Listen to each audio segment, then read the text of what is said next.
news. Oh, I tune into my TV show. No better way, I gotta get myself into gear. Let's go. Oh, and I feel good today with my wake up in the morning espresso. I feel good today.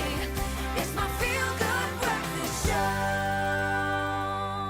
It is your feel-good breakfast show indeed. A very good morning to you. You blink and yes, the weekend's done and it is Monday and we have got a jam-packed show for you between now and 9 o'clock. A very good morning to you. I'm Zoe Brown and today is all about current affairs on your feel-good breakfast show. We're going to be bringing you an update from Hammanskraal with regards to that cholera outbreak, to an update on Dr. Nandipa Magudumana making controversial headlines again. Well, those are just some of the current affairs we'll be touching on, so you do want to stay tuned because we're going to keep you informed this morning. And then we also have Oma Rusks. They are back to get us reminiscing of the good old days, so stay tuned to find out how you can win big. Make sure you've got those coffee cups ready because we are going to need that for today, because we also have the Faith in studio to kick off your Monday on the right note. I mean, bringing all the tunes so you do not want to miss out on a second of your feel-good breakfast show. But there is someone else we need to say good morning to, of course, who's going to be my partner in crime for the rest of the show. Good morning, Raul. Hey, what's happening, Mzansi? Thank you so much, Zoe. Yes, we've got you sorted for the next 3 hours. And let me say again, thank you for joining us this morning. It's bright and early. It's Monday morning, and that means we are blessed with the potential of anything that could happen this week, and especially today. But we're going to chat to you first up and find out how you're doing and ask you about road safety and how you're feeling on the roads. And that's our social media morning question. We want to know how safe you feel on the roads in your own car or public transport. Now, share your voice notes. Come through on that number, 063-408-8863. I know when it comes to public transport, a lot of us in our country have so many mixed emotions. A lot of my friends absolutely hate using public transport. And when I was younger, I did too. Unreliable, unsafe, the list goes on. But we want to hear from you. How do you feel when you're taking public transport? And maybe even when you're driving your own car on the roads, and possibly even sharing some tips with us to help us with our road safety. And with the road safety being on top of mind, we will also be diving into those headlines in a little bit. But for now, though, speaking of headlines, Zoe's standing by with the latest when it comes to news. Check it out. Thank you, Raul. We start off with your national news. The Gauteng government introduced some 2,000 newly trained crime prevention wardens yesterday. The wardens tasked with addressing crime in the province are an additional to some 3,000 deployed last month. With the 5,000 sworn into the cohort, the provincial government's project to employ 6,000 young people to work as crime prevention wardens is close to completion. The project is aimed at enhancing public safety in the province, but also help reduce youth unemployment. And staying with our local news, the Minister of Electricity, Kgotsinso Ramakgopa, says Eskom's higher stages of load shedding do not suggest a grid collapse. Ramakgopa was commenting on progress in implementing the Energy Action Plan. He says they are working tirelessly to address and cap load shedding as the country enters midwinter. Eskom has been implementing higher stages of load shedding daily due to insufficient energy capacity, and its aging coal-fired power stations continue to be unreliable. We now move to news beyond our own borders, and members of the Sudanese paramilitary group, the Rapid Support Forces, have taken control of the National Museum in Khartoum. Concern prevails over the safety of historical artifacts such as mummies, some which date back to some 2,500 years before Christ and are considered by the archaeologists to be among the oldest in the world. The museum also exhibits statues, pottery and ancient murals with artifacts from the Stone Age and the Christian and Islamic eras. Meanwhile, fighting continues regardless of ceasefire brokered by the US and Saudi Arabia.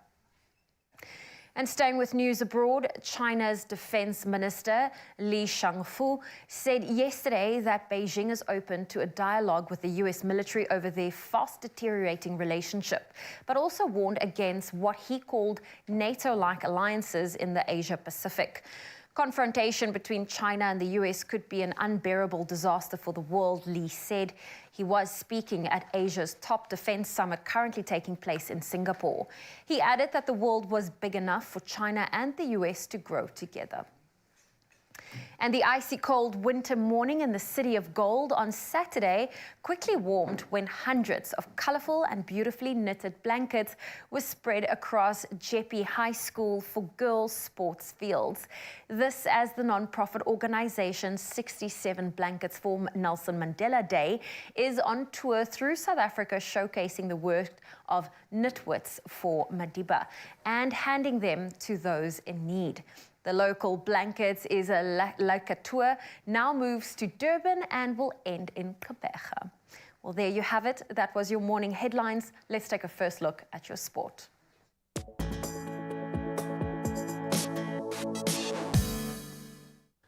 Thank you so much, Zoe. Yes, it's time to take a look at all the sporting action from this weekend. And starting on soccer news, Manchester City are one game away from a historic treble after Ilkay Gundogan scored twice to beat Man United 2-1 in the FA Cup final.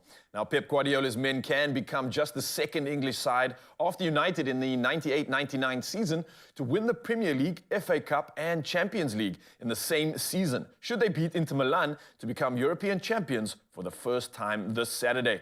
Now, Gundogan scored the fastest goal in FA Cup final history after just 12 seconds. And United levelled on 33 minutes through Bruno Fernandes' penalty before Gundogan scored the winner in the 51st minute.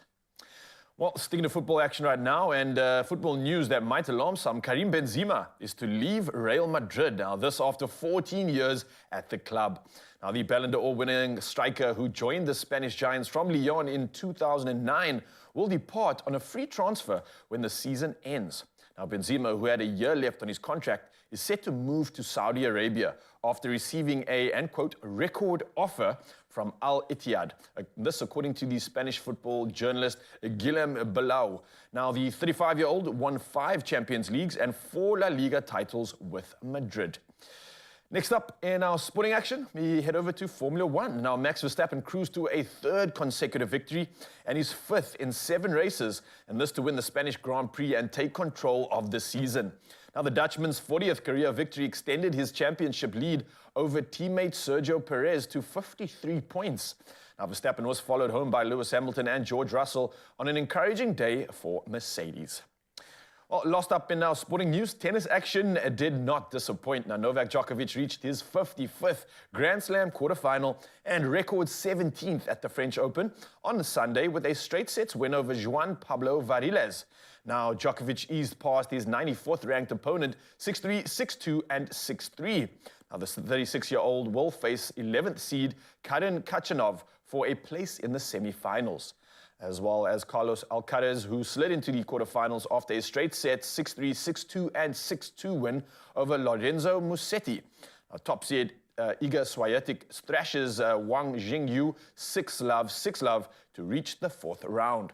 Now, Swiatek has won 4 of her 6 sets without dropping a game, and Coco Gauff used her greater experience to fight back from a set down and beat 16-year-old Russian Mira Andreeva 6-7, 6-1 and 6-1. Well, that's all the latest when it comes to sporting action. We'll touch base in another hour to catch up on more. For now, there's time to find out what's happening in the weather, and Zoe's back with it all.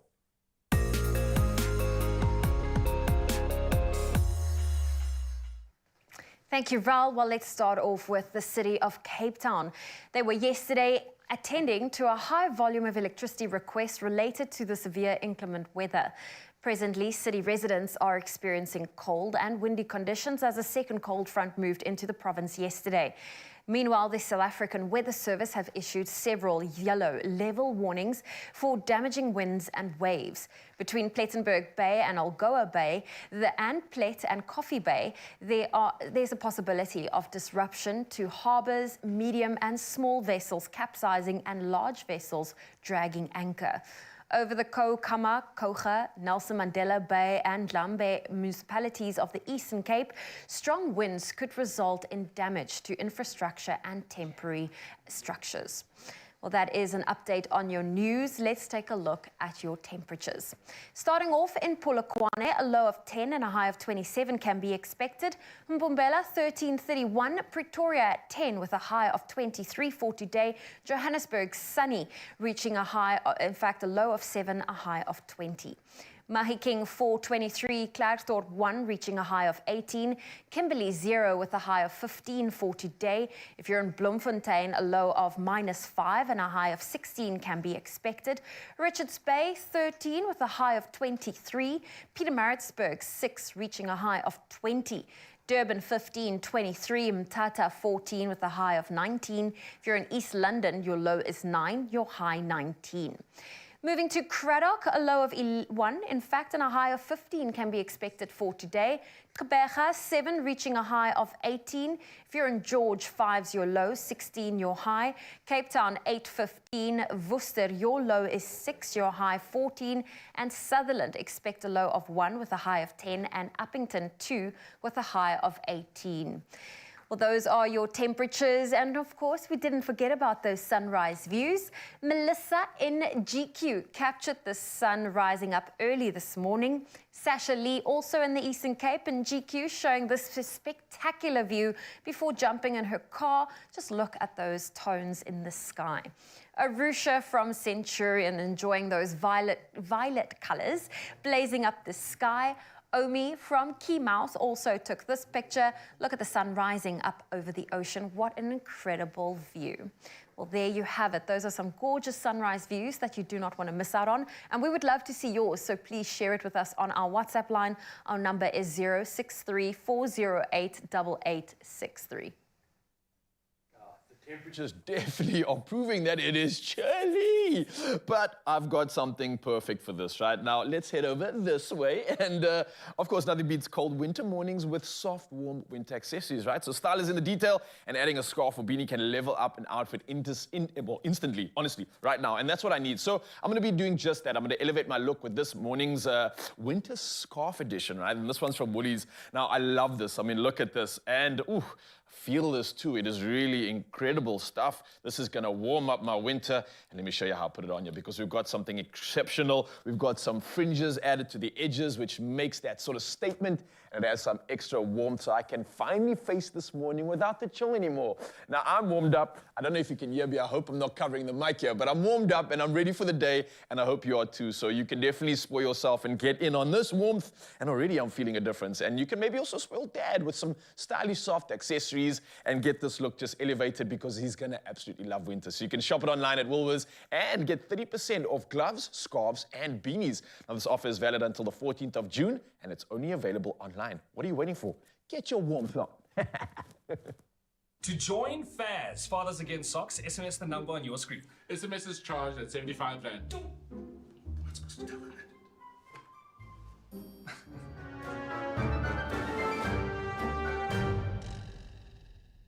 Oh, you can make my day.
It's my feel-good breakfast show.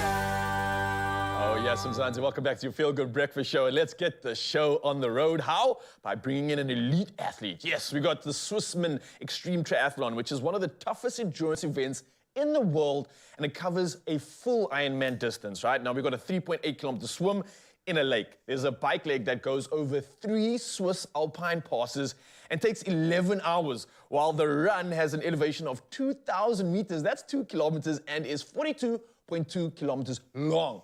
Now, this is insane. And the man who's attempting this, his name is Stephen Hall, and he's one of only 250 athletes taking part, and he's the only South African in the race. This is insane stuff. Now, his aim is not only to complete the race, but also raise funds for the Children's Hospital Trust.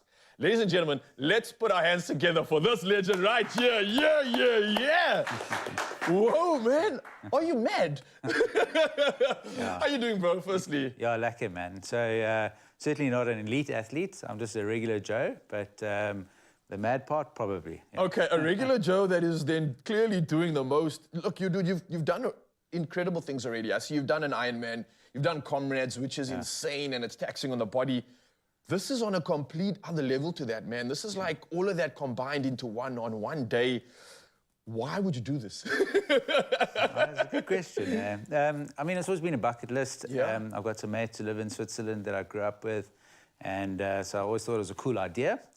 But yeah, I mean, I'm doing this for more than myself, and you know, to raise some funds for a really good cause. Yeah. And yeah, test myself and push my limits as well. So let's get into the cause first before we even speak about the race, because that's something that's important to everybody. You're taking on an incredible cause here, and a massive cause at that. What is it exactly, and why choose this as your medium to express and even raise funds at the same time? So about 8 years ago, my mother passed away. After spending about 100 days in a hospital in the UK.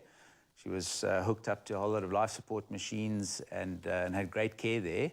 And it didn't cost us a cent. And so I felt that I needed to kind of pay it forward. Pay it forward, yeah. And yeah, I just came across an organization in the Children's Hospital Trust then called the Breathe Easy program that helped kids with tracheostomies. And so I didn't know how to make a difference. And, you know, I do a bit of sport and thought, well, that's a great medium to pay it forward. Now you're not just doing a bit of sport, you're doing like 3 sports in one in the most insane ways possible. Yeah. On top of that, man, I think you're doing something even bigger than just supporting that incredible cause, but you proving and inspiring to people that, like you mentioned, you're not necessarily an elite athlete, but what you're doing with your body is insane. Putting yourself through these obstacles and challenges, and on top of that, I believe when you entered this race, you had a massive knee injury on top of that too. What happened there, and how on earth you come back from that? Yeah, so I mean, it probably wasn't the most ideal start. Yeah. 2 days before I had to pay the entry, I went in for a knee op. I tore some ligaments in the knee playing squash, and probably the worst time. I mean, I was overweight, unfit, and injured. Some might say it's the worst time. Others might say it's the best time. You know, I think the universe offered me a challenge, and challenge was accepted. Put you back to ground zero. We're going to start from scratch here. So obviously ACL, MCL, those ligaments take weeks to recover, forcing you to get that mental strength to work in conjunction with the body. How's the journey been so far, man? It's been interesting. So, you know, I'm working with some good professionals, biokinetists and coaches that have helped with the sort of rehab and to try to get me strong, because I couldn't run until about about 5 weeks ago. Yeah. So, you know, I spent a lot of time in the gym just trying to strengthen and condition those muscles as if I was running. Yes, yes. So, yeah, that's been a bit of a challenge. Like, mentally, it just doesn't feel right. But, yeah, we're there. We hope. We're there, we hope, man. It's going to be absolutely incredible. I want to talk about some of the crazy stats behind this, and not just the mileage that you do, but also the fact that maybe leading up to this race, you're going to lose a lot of weight, and during the race as well. And imagine the amount of liquid that you lose competing for so long, the training that you're doing. I mean, it's one thing training for like cycling. You're doing all 3 at this level. How does that impact the body? How does the weight fluctuate? How are you eating, maintaining that macro balance when you've got to put all those calories back in? Talk to me numbers like that. How does that work? Yeah, so that's a bit of a challenge. Yeah. So I've got this thing. It was a WhatsApp group started between the 2 coaches and myself when I wanted to enter, and we made a joke. We called it "Fat Man to Swiss Man." So and we've actually made an Instagram handle of that as well, just to document this journey. I weighed 17 kilograms heavier than I was in December. Oh, wow. And my coach and the biokinetist obviously got me into a program. Vanna made me track all my macros, and just, I could eat whatever I wanted to, but, I had to kind of stay within a certain sort of macro. And, the weight came off, not so much from the training, but from the kitchen. Yes. And then, we got to a point now where I can't, because just my nutrition on a long ride on Saturday is kind of like my daily intake. So we're hoping the sports side's picking up for that. But it's intense. Dude, you are amazing. You're absolutely incredible. And I wish you nothing but the best of luck as you take this journey on. And we'll be supporting you along the way. You guys can obviously reach out to him. And you can see how you could also be inspired if you are a fat man or woman that wants to change that, as he mentioned. Then this is obviously your opportunity. I love that cliche. I love that heading. I love that title. I think it's something that can inspire people. Not literally in the sense, but I think we all feel like we have something more we can do. And you're proving how easy that is, dude. Not easy, but possible at least. It's possible. Thank you for that. And I believe you're going to be going through something a little bit special in terms of getting us in the zone right now. Yeah, absolutely. Okay, well, Zanzi, don't go anywhere. The man himself is going to be taking us through another level, another journey. And I hope you enjoy this one. Take it away. Oh, Raul, you crack me up. Okay, we are not going to focus on the fat man or the fat woman comment you made, but listen, we are here for the stretches and looking after our bodies. And when it comes to triathlon stretches, they're of the most important. In fact, they're the most underutilized techniques for improving athletic performance, preventing sports injury, and properly rehabilitating sprain and strain injuries. Now, don't make the mistake of thinking that something as simple as stretching won't be effective. And here to take us through some of these stretches is Stephen Hall, who will be competing in the Swissman Extreme Triathlon later this month, as well as biokineticist and sports scientist Werner Meyer. Good morning, both. Stephen, are you ready for the challenge that's ahead? Yeah, not dressed the part, but certainly ready. You know what? I also feel like I'm not dressed the part because I'm not wearing the shoes, but I think you, Werner, can maybe say that it's okay to do some stretches without shoes on. I'll show you guys through this. Okay. Okay, so what we usually do, so I don't do a lot of static stretches in the beginning. I usually do a lot of more warming up with dynamic stretches, and then at the end we do the more static stretches. So for one of them, as he's running a lot, one of our ones, we're going onto one leg. We're touching the floor with our opposite leg, keeping that knee still, and we come up. So I let him do about 12 of them before he runs, and you can try your other leg. Oh, okay. I was waiting for you to do it as well. So we do about 12 of them, opposite on the one side, opposite on the left side. That really activates the hamstrings, glutes, and stability as you will be running on one leg the whole time. Okay. After that, we go into some lunges. I know everyone always believes lunges is only an exercise. We use it as a warm-up as well. So we can go into a big, deep lunge, opening up that hip.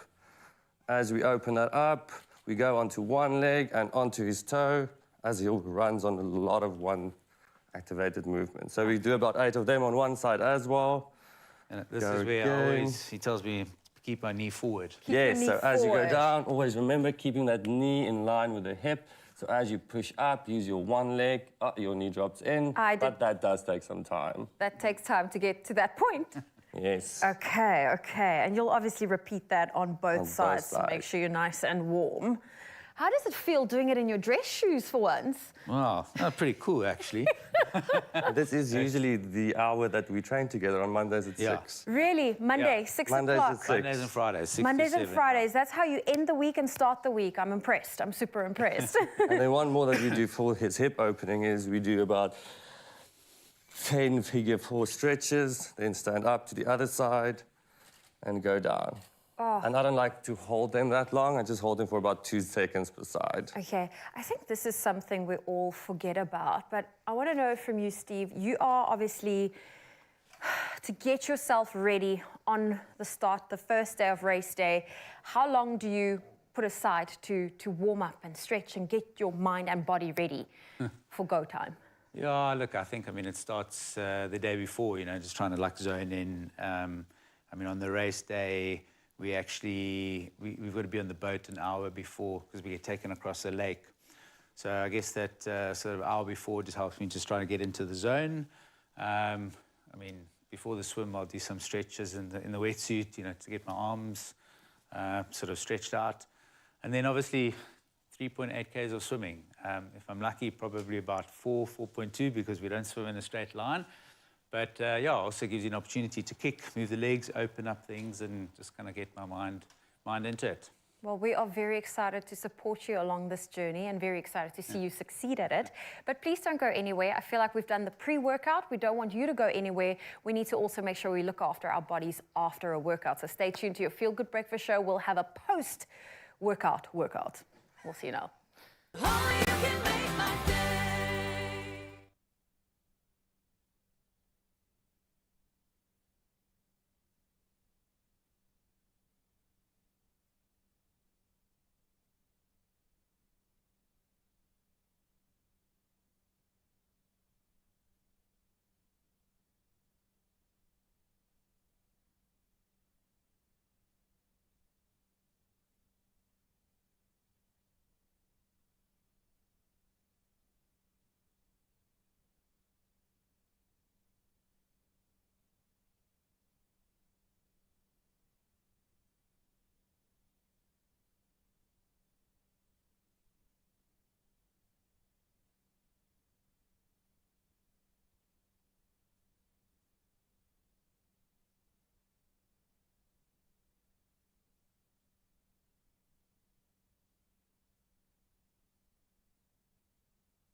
It's my Feel Good Breakfast Show.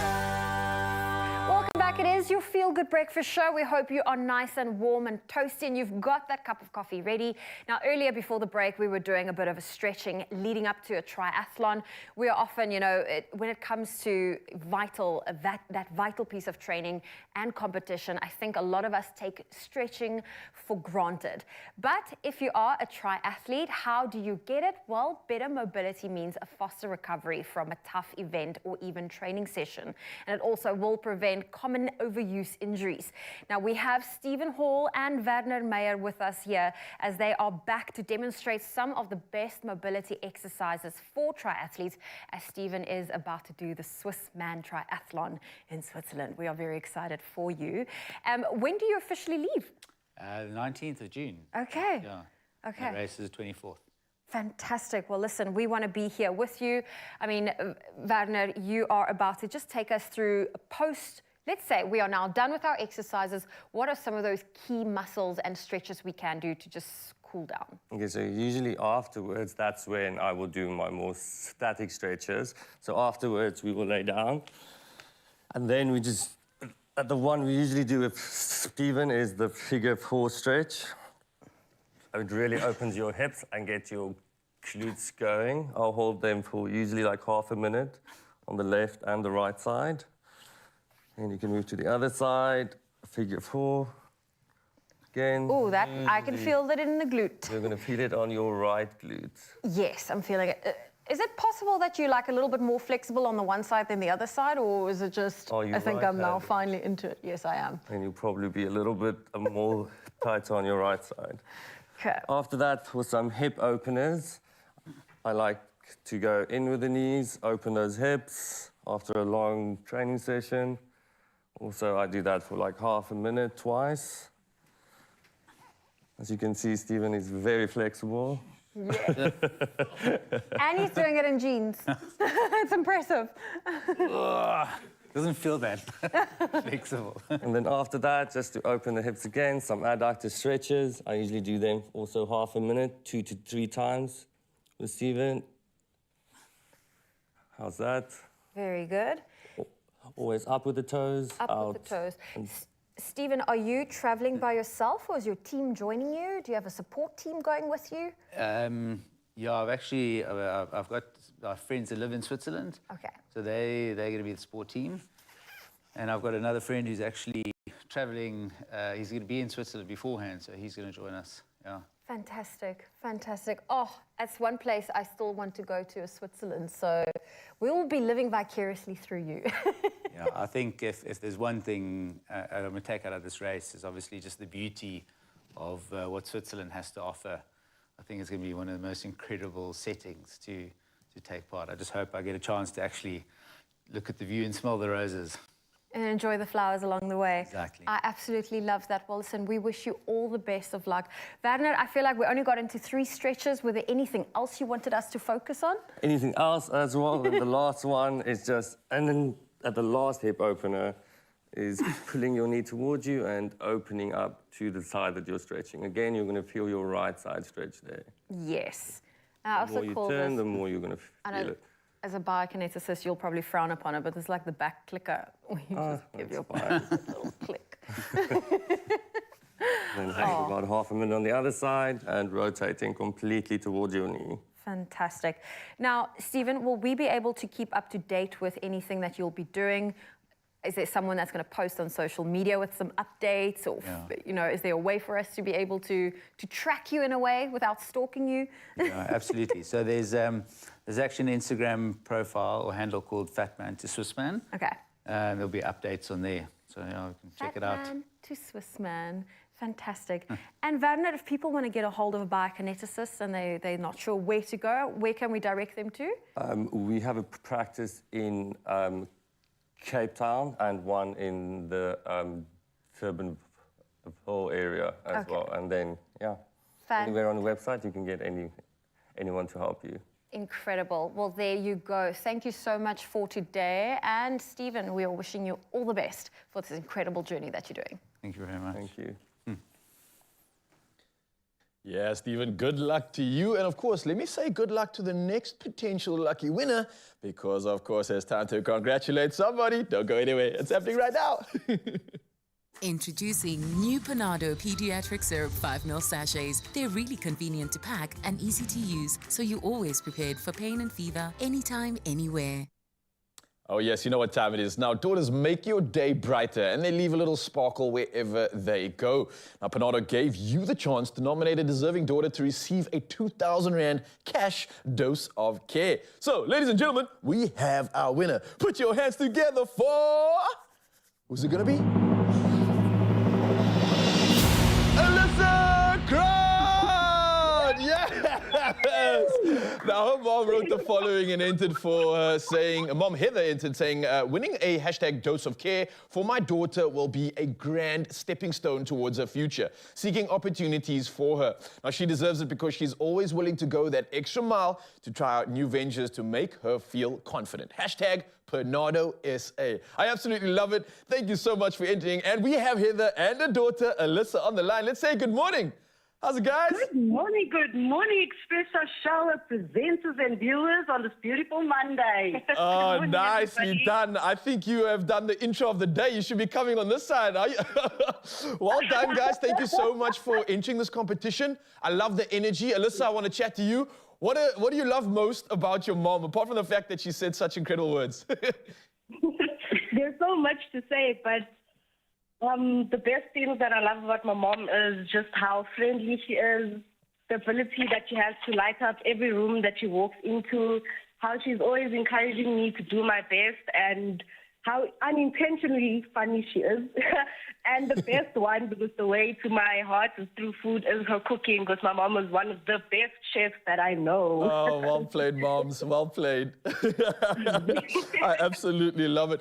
Look, Heather, that nomination that you gave was special for me. I think it's really important that we all acknowledge not only our parents, but kids too, right? And especially with the special kid that you have. Maybe you can mention to me some of the favorite memories that you two have together, or some of the favorite memories you have with your daughter specifically. Favorite memories? Yeah. Oh, listen, from a little girl, she was always chirpy, happy-go-lucky, confident little girl, strong-willed, positive, and she had such a kind and loving heart, a friendly spirit. Oh, you're warming my heart with these messages. As she was at school, she was so ambitious and always stayed focused to try her utmost best. Well done. And she's such a responsible, independent young lady, which I'm so remarkable with. She has impressed mom and dad at 18. She turned 18 January that year, and she started her first year at university, and she was quite capable. We were worried as parents, but Alyssa proved to us that she's a strong girl. And for that, we are well pleased, raising up a young lady that's focused. Well done, Alyssa, setting the bar. Well done, I love it. Listen, with all this love going around, I think this is the perfect opportunity to maybe just, why don't we share a message and ask you each to maybe thank each other for, I don't know, just everything you've done in each other's lives, what you mean to each other. I think it's a great way to kind of acknowledge each other. And while we're on live TV, let's share that love right now. What sort of message do you have for each other? Well, I would just like to thank my mom for everything she has always done, you know. We often take so much things for granted, but growing up, there was never not one day where I didn't have a roof over my head, food to eat, a bed to sleep in, clothes to wear, you know. So I just want to really thank her for that, because she always made everything possible, and she always made sure that I have everything that I needed, and even beyond that. So I'm just really grateful for all the small little things that we often take for granted. Oh, wow. Absolutely love it. This is exceptional stuff, guys. Thank you so much for being a part of this competition, for being as genuine, as real as you are, and for setting the bar so high, I guess. All kids out there, you know what you need to do. Keep your parents happy. But again, thank you guys so much. Have a beautiful week. Thank you, Expresso Show. Have a blessed day. Bye. I love it. And again, congratulations to all our winners. Your entries were truly special. I think every time we do this, it just gives us a reason to appreciate and really understand what that dose of care really means. So again, keep sharing the dose of care wherever you go. Just keep sharing that love. I'm here for it. Being a parent can be challenging, but stepping out is when things get real complicated. That's why new Panado Pediatric Syrup 5ml sachets are here to make the job easier. They're really convenient to pack and easy to use, so you're always prepared for pain and fever, anytime, anywhere. Panado, a dose of care.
It's my feel-good breakfast show.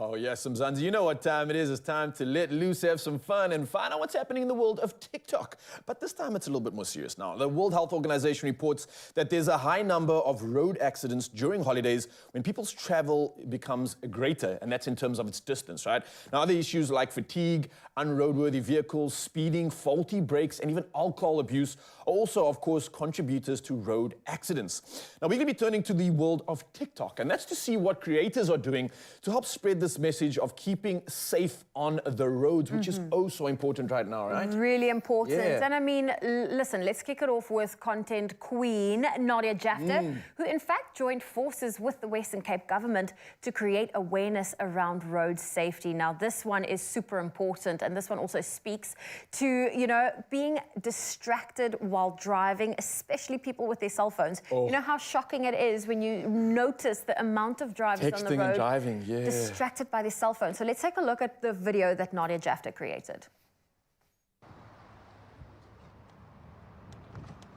Hi, Noah. Open, Nadia. Let's go. No, not late. Let's go. Why don't you answer your messages? No, Nadia. You know how long I've been waiting out here? A whole hour already. I've been sending you messages. Why don't you answer your messages? I was driving, Mommy. Did you know that texting whilst driving is 6 times more likely to cause an accident than drunk driving? Yeah, okay, let's we're late already. Let's go. Oh, gotta love her, Mom. I always love it. But well played, an absolutely valid point, and I think everybody should take awareness of this. Now, speaking of transport, taking public transport can be a daunting exercise, especially in this country. Now, so many negative occurrences have, well, everybody in Mzansi terrified, to say the least, and especially when it comes to taking a taxi. I mean, just look at this next clip. I'm just coming to see if she's safe, man. Have you guys seen the movie Taken? Yes. Can I have your number, please? Okay. Can I have your number? 071. Just don't, it's fine. You don't have to give the number. Are you driving with? I'm driving with until she gets there, then my husband will pick me up. Okay, cool. And don't drive fast, please. Oh, you gotta love that. Oh, you know what? Nothing like a mama's love. Yeah, but at the same time, she's highlighting genuine concerns. I think everybody has this concern when people are going in the taxi. When your friends are going in taxis these days, you always want to check when they're leaving, are they on their way, because that's the world we live in right now. It is. But the incredible thing is that the blue dot taxis, they are fitted with GPS tracking. So there is also that extra safety measure in place to make sure if you take one of those blue dot taxis that, you know, you are secure in that way. Looking after the people. I love that. Now, many of us use e-hailing taxi services, but check this out. TikToker Sarah and Dipity shares a helpful tip before getting into a cab. I like this. Check it out. Okay, so ladies, when you're getting into an Uber, it's very important to find the child lock and make sure that the lock is actually unlocked and not on the lock, because this is one of the fastest ways to get trafficked. So what I've noticed is a lot of women don't know where the child lock is or what it is. This is exactly what you want to look for when you're getting into a car, or it'll be on the side. That's quite scary. That's the last thing I thought about. I mean, I always close the door half and then like open it again just to make sure the door can open and close. Yeah, but that's a great tip indeed, and I think it's something that everybody should be paying attention to. And yeah, speaking of, I mean, the list goes on, and this is something that I think just everybody in our country needs to be, it's not to make us fearful, but just to make us more aware, and these safety tips can really just help us in everyday life. Now, a police officer in Vancouver, Canada, he took to the streets to help educate road users about the proper way to cross the street. Let's check it out. So these last guys that are running. Hey, bud. Hey, excuse me. Excuse me. Hi, it's the police. How are you? A lot of the pedestrians don't realize they're supposed to only step off when it's that. Yeah. When they start the running thing. Yeah. So next time, just wait for the light for me, okay? Okay. Hey. How you doing? Hi, it's Vancouver Police. I'm just doing some education. You stepped off when we were here when the numbers were going onto the street. So it's for your safety, but it's also to keep the traffic moving, and cars can't turn because they're waiting for you. And it's on every sign. It's on every pole. Ah. How nice is that? Educating people, and in not passive aggressive or anything. I think this is really cool that you have this opportunity to educate yourself, and that's something we should all do right now, Mzansi. Educate ourselves on the road, especially road users and those using vehicles too, because I honestly feel like we've forgotten. We've forgotten about the rules. I know, and also with the safety rules is also like kindness on the roads. I think a lot of people also have forgotten their manners at home. Yes. But you know what? We touched on this morning with our Good Morning post, and we want to know from you, what are some of the safety, in fact, how safe do you feel on our roads, in your own car or public transport? Share your voice notes with us, or your biggest road safety concerns. Our WhatsApp number is 063-408-8863. But let's take a look at those social media comments. So we're going to kick it off with Dorian. You comes through first up, and we've got so many comments coming through. I feel like I'm about to meet my maker, he says. Literally every day taking a taxi. There's no better or worse way to describe it, especially Cape Town taxi in a car, 50-50. Interesting stuff indeed, and I think that's a feeling that a lot of South Africans have right now. That's a scary thing. Now, Musha Abrams says, not safe at all, even scared to drive. I'll rate it 9 out of 10. So bad for me. It is, you know, it is a bad one for her. So that is scary, and that's the reality that we're living in right now, and I think a lot of other South Africans feel the exact same way. We've got more comments we want to share with you right now. We've got another one from Arusha Singh, who says, with the state of the roads with potholes and crime, leaving your house and returning back safely is such an underrated blessing. Sure. Wow, that is true. We should actually be very grateful when we arrive at our destinations. I mean, especially if you look at the statistics on the road right now, that is a very pertinent comment. Thank you so much again for coming through with these comments. We're going to keep this conversation going. We're going to talk about everything road related. Share those tips with us. Come through on our number 063-408-8863 and rate your safety when it comes to the roads. What do you think the road safety is like at the moment? From a scale of 1 to 10, how bad is it really? Come through. Let us know and share some tips with us too. Now you can generously give a voice to Storytime.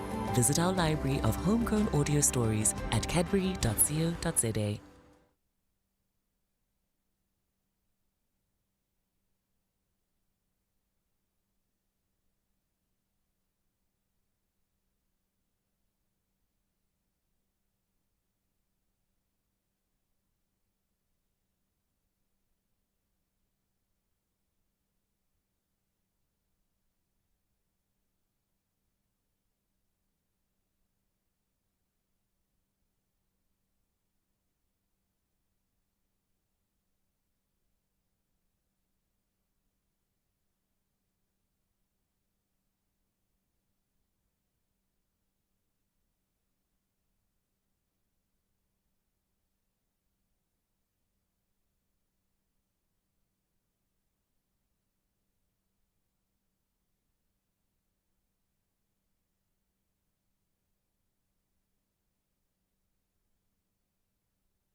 Hey, what's that? This is Octax, a new accessible platform to trade Forex on global markets. Cool. What's the Forex? It's short for foreign exchange, trading currencies. Buy low, sell high. Score points, right? Exactly. What's leverage? It's like you got cool friends. They vouch for you and you can trade it big. Precisely. So basically, it's an app where you learn and trade, and it's safe, and it looks good. That about sums it up here. Octax, trading made clear. It's my feel-good breakfast show. Welcome back, Mzansi, your feel-good breakfast show. And of course, as you heard in the beginning, this is all about current affairs, and what an affair we have in this story right now. When it comes to the law, the truth is often a matter of perspective. So today we're going to delve into the case of Dr. Nandipa Magudumana and the claims of abduction and wrongful arrest, which are being challenged by the Department of Home Affairs. Now, is she approaching the court with dirty hands, as they allege, or is there more to the story? Well, criminal law defense attorney Raul Hendricks is here this morning to shed some light on the situation. How are you doing, Raul? Well, I'm well, thank you. Thanks for asking. How are you? I'm fantastic. This has been a saga that we have been following with bated breath. There's so much going on right now. But let's dive into the latest, right? So I see these allegations that have been made by the Department of Home Affairs against Dr. Nandipa, right? This is with regards to her disclosure in court. Now, what is going on here? What is this all about exactly? Well, it's a matter of she brought an application to court. And based on the application, she is saying that she wants her the matter to be well, let me start this over. Okay, yeah. We've got to be very specific with the Yeah, you understand, you understand. Of course, 100%. And this is a very, very current case at the moment. Exactly. Yeah. So she brought the court, well, the application was brought to court, and the Department of Home Affairs are alleging that the application was brought with dirty hands. Okay. And in doing so, they are saying that she has not disclosed all the necessary factors that you need to disclose when you bring an application. Okay. Because when one brings an application to court, the parties need to, or the party needs to present all factors when bringing the application to court, not just favorable factors for herself. So the Department of Home Affairs is saying that she came to court with dirty hands by not presenting all the facts. Yes, okay. This makes sense. So then how significant is it when that situation happened where she allegedly left the country and entered Tanzania and she didn't have any sort of official port of entry or anything like this? This is adding negatively to her case, or how does this have an impact on it? Well, most certainly, when, let's say for a case specifically, for a criminal matter, it would seriously affect the matter. Especially if she is to bring an application in terms of bail. Yeah. Because when you bring an application in terms of bail, the applicant, which is the accused person, needs to bring the application before court. The applicant as well will need to provide reasons as to why she wants bail. Yes. The court decides based on her application. So when she brings an application, she needs to prove to the court that it is in the interest of justice if it's a Schedule 5 offence. Alternatively, that it's in the interest of justice for a Schedule 5 offence, and that exceptional circumstances exist in a Schedule 6 offence. And in doing so, she needs to list amongst the factors. One of those factors are that she's not a flight risk.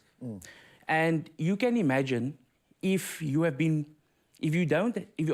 being able to be monitored and from leaving the country and entering the country, you're not passing through any port of entry, you're not using your passport.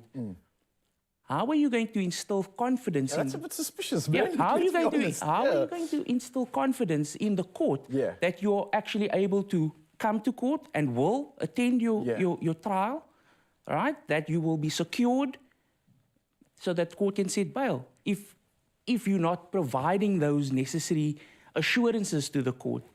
And as you can see, that if she has been leaving, if she's left without providing any passport or going through any port of entry, it would negatively affect the application for bail. Okay. In this current matter, because she's brought an application, the court will have to draw an inference. The court will draw an inference based on her not providing those facts to the court. So what inference should the court then draw? The court should think, well, why didn't she present this to us in the first place?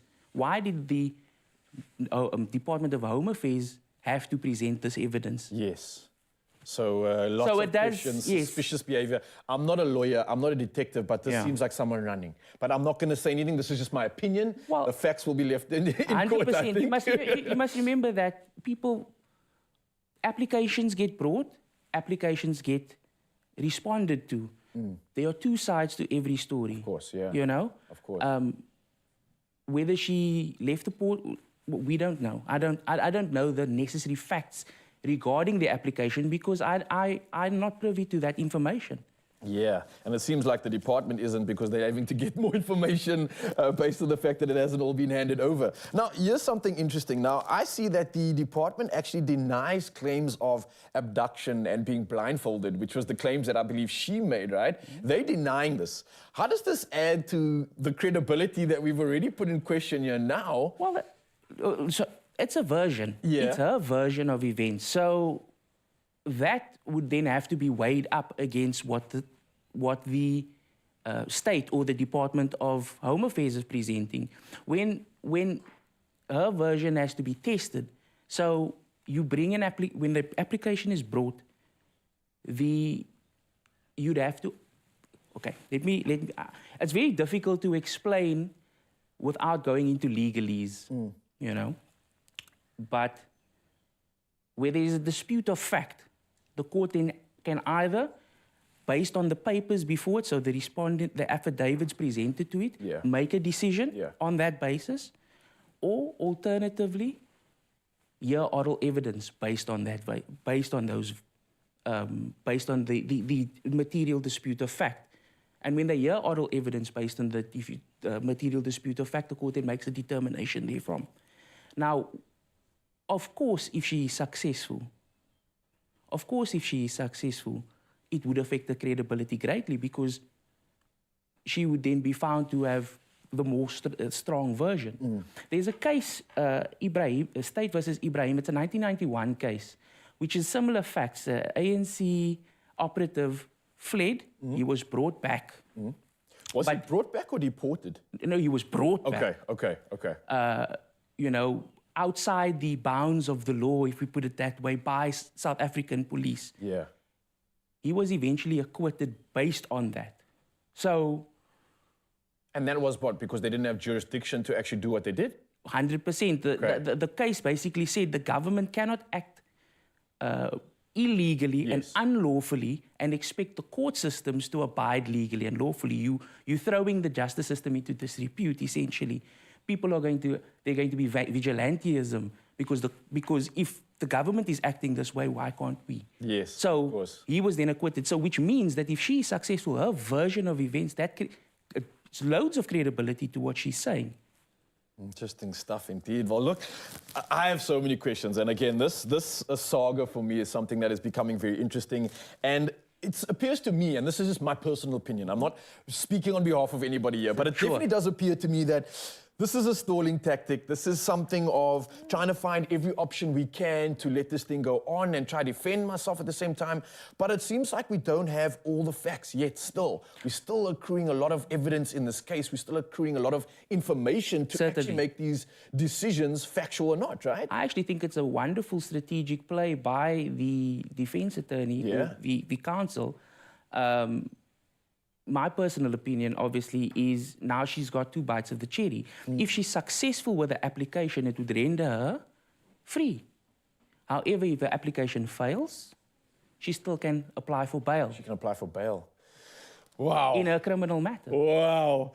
The episodes of this one carry on. But Raul, thank you so much for coming through. I know your time is always valuable. You charge by the hour, so please don't invest us too much. I think I'm ready for Expresso. But thank you, man. This is something that we're all trying to find out more information on, and this has definitely shed some light on that. So we'll look forward to the next updates on this. Hopefully we'll see you soon, and enjoy the rest of your day. Thank you very much. Thank you for having me. I'm happy to be here. Absolute pleasure. Current affairs are carrying on this morning of Mzansi, and let's do just that. Thank you, Raul. It is 7 o'clock. Let's look at those national headlines. The University of Fort Hare says it will oppose the court application of the Eastern Cape Premier, Oscar Mabuyane, with which he, that's Mabuyane, wishes to prohibit the Special Investigation Unit from further investigating the allegations of maladministration and improper behavior at the university.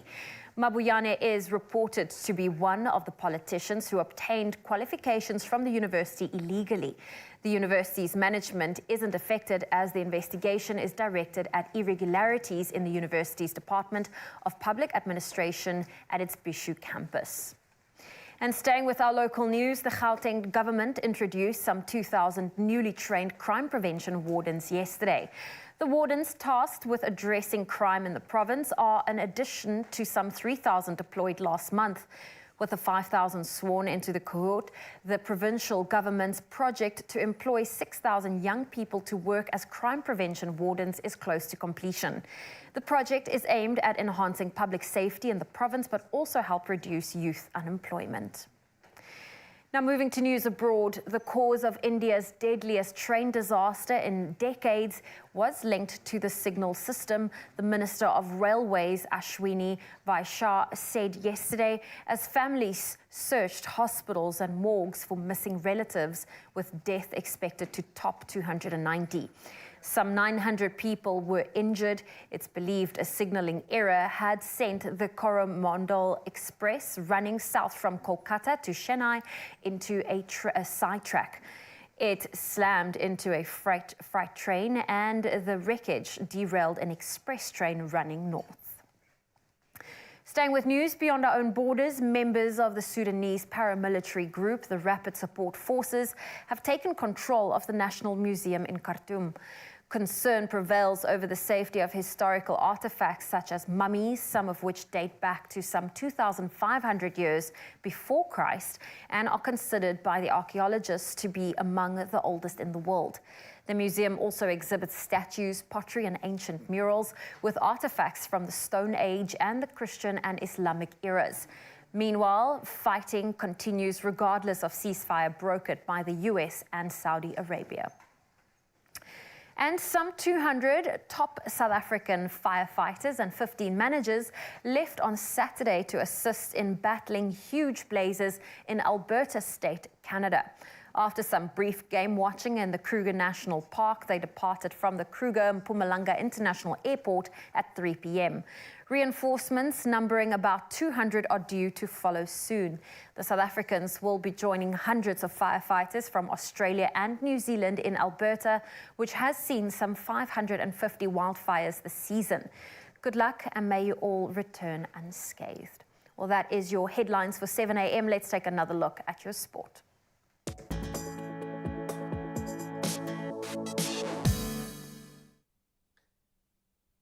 Thank you so much, Zoe. It's time to look again at all the latest when it comes to sporting action, and starting off with football news. Manchester City are one game away from a historic treble after Ilkay Gundogan scored twice to beat Manchester United 2-1 in the FA Cup final. Now, Pep Guardiola's men can become just the second English side after United in the 98-99 season to win the Premier League, FA Cup and Champions League in the same season. Now, should they beat Inter Milan to become European champions for the first time on Saturday. Now, Gundogan scored the fastest goal in FA Cup final history after just 12 seconds. And United levelled on the 33-minute mark through Bruno Fernandes' penalty before Gundogan scored the winner in the 51st minute. Well, sticking to football news right now, Karim Benzema is to leave Real Madrid, and this after 14 years at the club. Now, the Ballon d'Or winning striker who joined the Spanish Giants from Lyon in 2009 will depart on a free transfer when the season ends. Now, Benzema, who had a year left on his contract, is set to move to Saudi Arabia after receiving a record offer from Al Ittihad. Now, according to the Spanish football journalist Guillem Abloug. Now, the 35-year-old won 5 Champions Leagues and 4 La Liga titles with Madrid. Well, from our football action, let's head over to Formula One news. Now, Max Verstappen cruised to a third consecutive victory in his fifth in 7 races to win the Spanish Grand Prix and take control of the season. Now, the Dutchman's 40th career victory extended his championship lead over teammate Sergio Perez to 53 points. Now, Verstappen was followed home by Lewis Hamilton and George Russell on an encouraging day for Mercedes. Well, last up in our sporting news, tennis action took front stage and Novak Djokovic reached his 55th Grand Slam quarterfinal and record 17th at the French Open on Sunday with a straight sets win over Juan Pablo Varillas. Now, Djokovic eased past his 94th ranked opponents 6-3, 6-2 and 6-2. And the 36-year-old will face 11th seed Karen Khachanov for a place in the semi-finals. Now, Carlos Alcaraz slid into the quarterfinals after a straight sets 6-3, 6-2 and 6-2 win over Lorenzo Musetti. Now, the top seed Iga Swiatek thrashed Wang Jingyu 6-love and 6-love to reach the 4th round. Now, Swiatek has won 4 of his 6 sets without dropping a game, and Coco Gauffs used her greater experience to fight back from a set down and beat 16-year-old Russian Mira Andreeva 6-7, 6-1 and 6-1. Well, that's all the latest when we come to sporting action. We'll dive back in that in another hour. For now, though, it's time to take a first look at traffic on the roads, and Zoe has it all.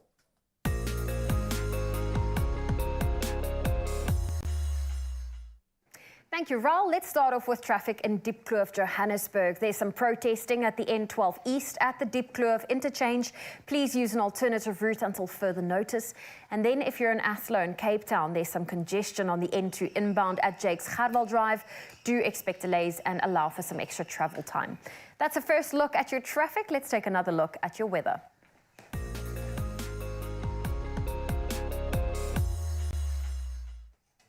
And we start off with some local news. Residents of the picturesque towns of Betty's Bay and Pringle Bay in the Overstrand District Municipality in the Western Cape are busy with mopping up operations after flooding caused by heavy downpours, which badly damaged several gravel roads and a number of homes. Damage is estimated to be in the vicinity of 25 million rand, and some residents have been temporarily displaced. The municipality distributed hundreds of sandbags to residents to divert water flow. 40 to 80 millimeters of rain fell across the area. Gravel roads at Gansbaai were also damaged. Assessments from the municipality are expected today. Well, let's look at those temperatures for your morning. If you are in Polokwane, your low is 10, your high 27. Mpumbela 13.31, Pretoria 10.23. If you're in Johannesburg, 7's your low, 20 your high. A sunny day for Mahikeng, 4 with a high of 23. Klerksdorp 1 reaching a high of 18. If you're in Kimberley, your low is 0, your high 15. Bloemfontein, brace yourself, a cool start, -5 with a high of 16 for today. Richards Bay, 13.24. Pietermaritzburg, 6 reaching a high of 20. If you're in Durban, 15's your low, 23 your high. Mthatha, 4 with a high of 19. East London, 9 also reaching a high of 19. Craddock, 1 with a high of 15. Kapega, your low is 7, your high 18. George 5.16, Cape Town 8 with a high of 15 for today. Cloudy conditions in Worcester, 6 your low, 14 your high. Sutherland 1 reaching a high of 10. Uppington, your low is 2, your high 18 degrees Celsius. Well, that's a look at your temperatures for today. We didn't forget about those sunrise views, so thank you for sending them through. Arthur from Amanzimtoti is kicking us off for your 7 a.m. update, enjoying the cloud formation today. It's absolutely pretty. Emil from Johannesburg is heading to the shops and snapped this beautiful blast of orange lighting up the sky. Queen from Lichtenburg captured flawless moments. This is absolutely outstanding. And Elaine from Plet is walking with her friends, enjoying the beauty, and decided to share that with us. Thank you for those beautiful sunrise views. We love seeing them, so please continue to share it with us. Our number is 063 408 8863. Thank you so much, Zoe. Yes, it is getting freezing. Winter is here, but what I'm loving is the fact that I don't have to leave the studio at all to get me a hot cappuccino. Yes, why? Because Jacobs has me sorted for all that. Speaking of, look what we got here. How simple is this? It's all in a sachet. It's all ready for you, and oh, it tastes so good.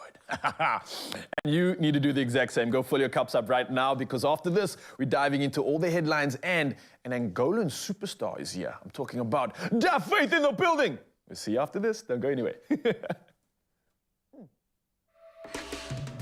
Here's to the coffee magicians.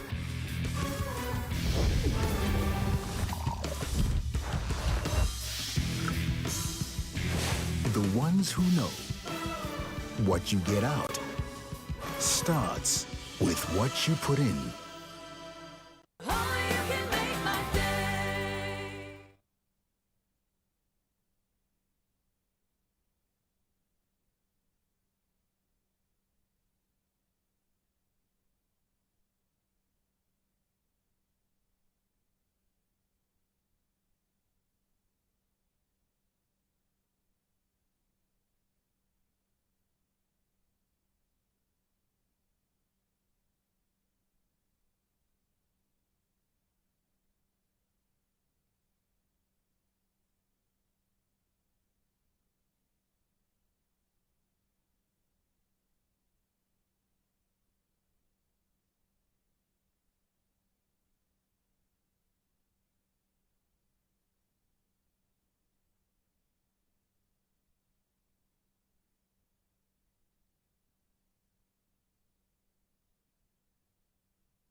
It's my feel-good breakfast show.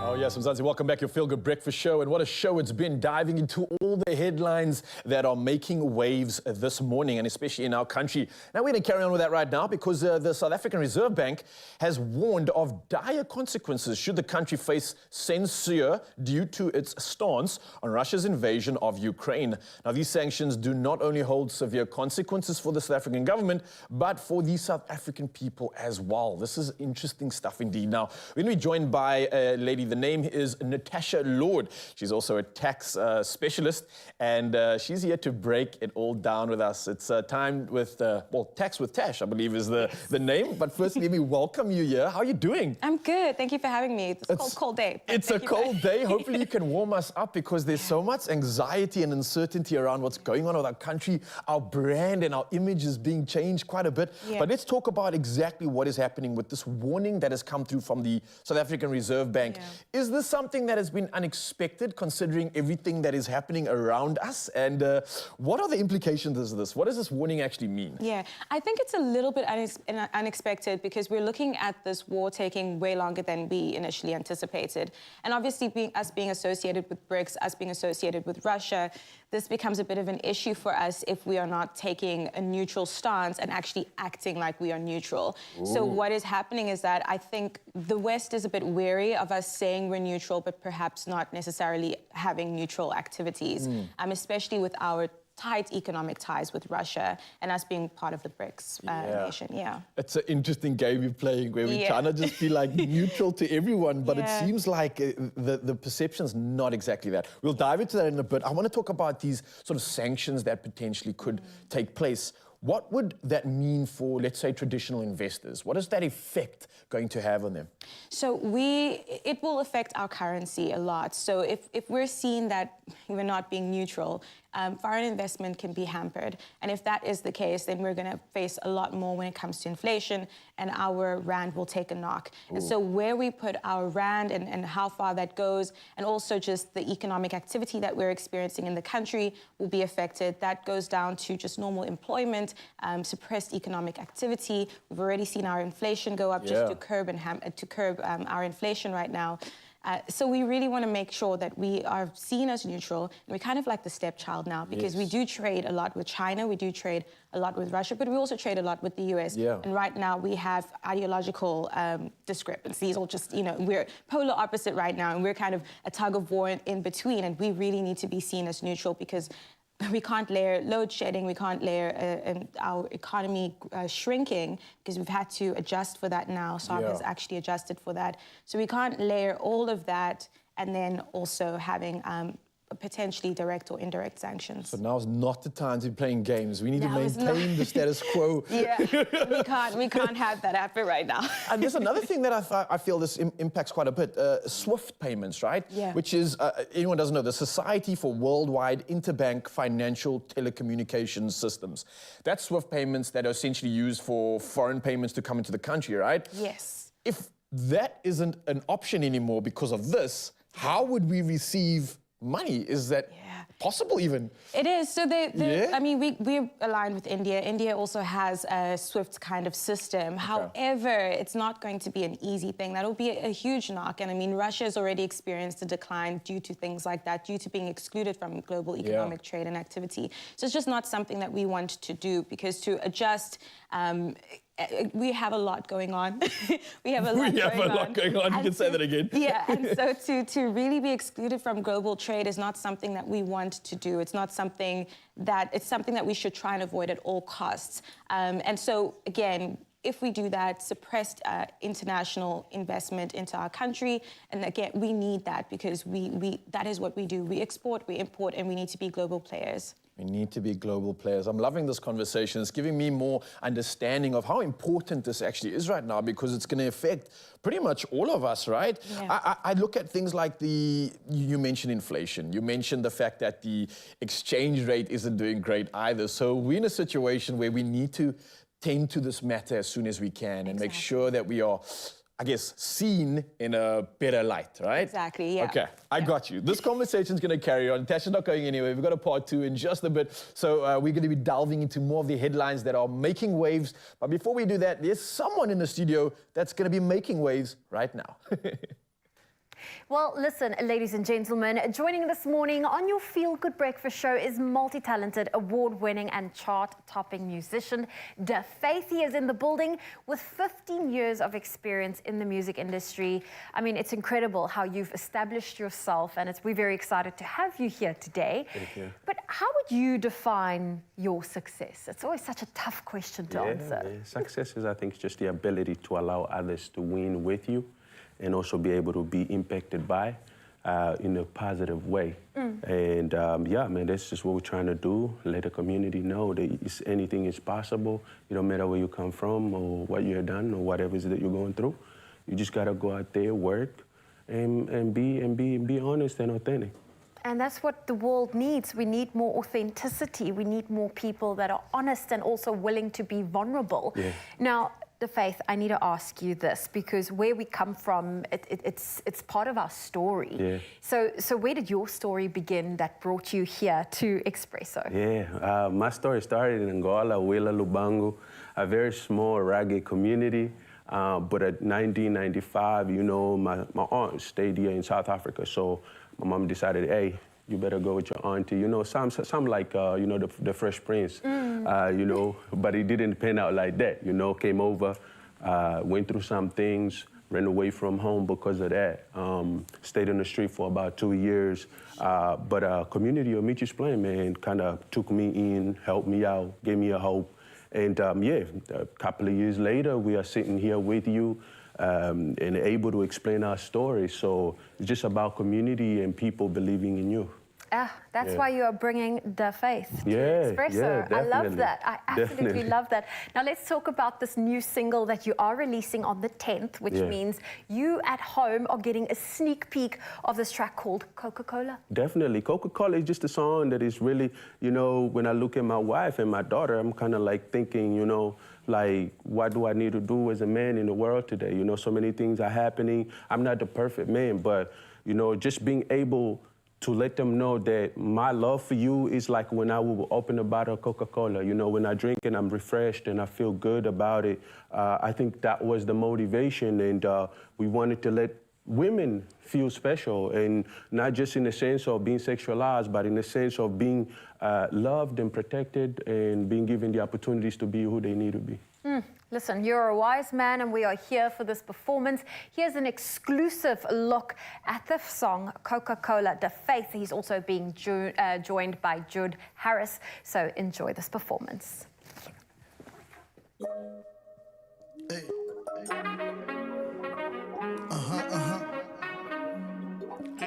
Hey. Oh, oh no, no, no. Baby, no, say. No one is here. You make me feel so good. I wish I brought that wood. When you are, no one could never lose. By my love, you are so fine. Oh, designed by the divine. Oh, I did no be rude. I did love your body. Oh, say, hey. I did love you like Coca-Cola. You did give me the holy water. Please don't quench this fire.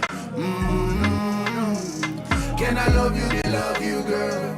Like nobody did love you before. And you know you my one and only girl. Eu gosto da sua pausa, não fica mais cansada. You beautiful tipo palanca, pele preta e a cor negra. Tu sabe que sou drena. Open your eyes, I got a surprise, I'll make you alive. Hope it's alright, I hold you tight, I look in your eyes. Yeah, it's a paradise.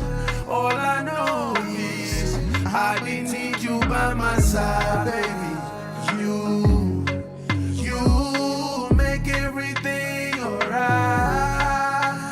Yeah, I did love you like Coca-Cola. You did give me the holy water. Please don't quench this fire. Can I love you, they love you, girl? Like nobody did love you before. And you know you my one and only girl. Oh, my baby, oh. You know, you know, you know. Oh, my baby, oh, my baby. You too sweet, oh. Stand still like the photo. I did show you what so it me lose my breath. Oh no, like the choco. For you me go loco. Whiskey this say it's so cool. Paranawe, Paranawe. For you me the right song. I didn't want to love you like Coca-Cola. You give me the holy water. Please don't quench this fire. Can I love you, they love you, girl? Like nobody did love you before. And you know you my one and only girl. I did love you like Coca-Cola. You did give me the holy water. Please don't quench this fire. Can I love you, they love you, girl? Like nobody did love you before. Can you know you my one and only girl? I wish I brought that wood. Where you are, no one could never lose. By my love, you are so fine. Designed by the divine. I didn't know you. I didn't love your body. Oh.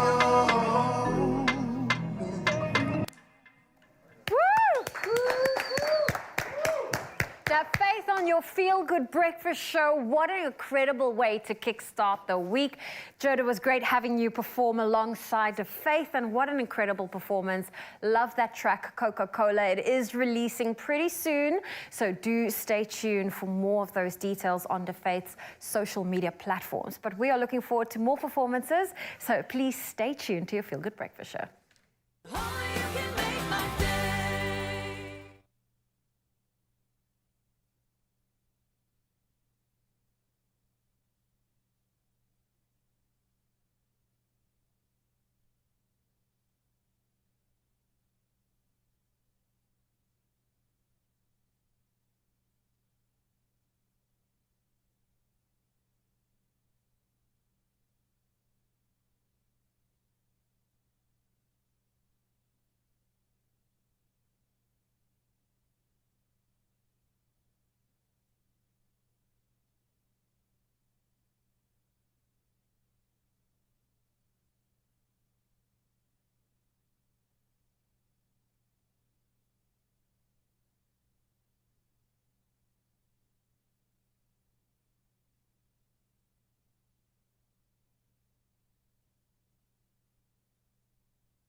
Bespoke.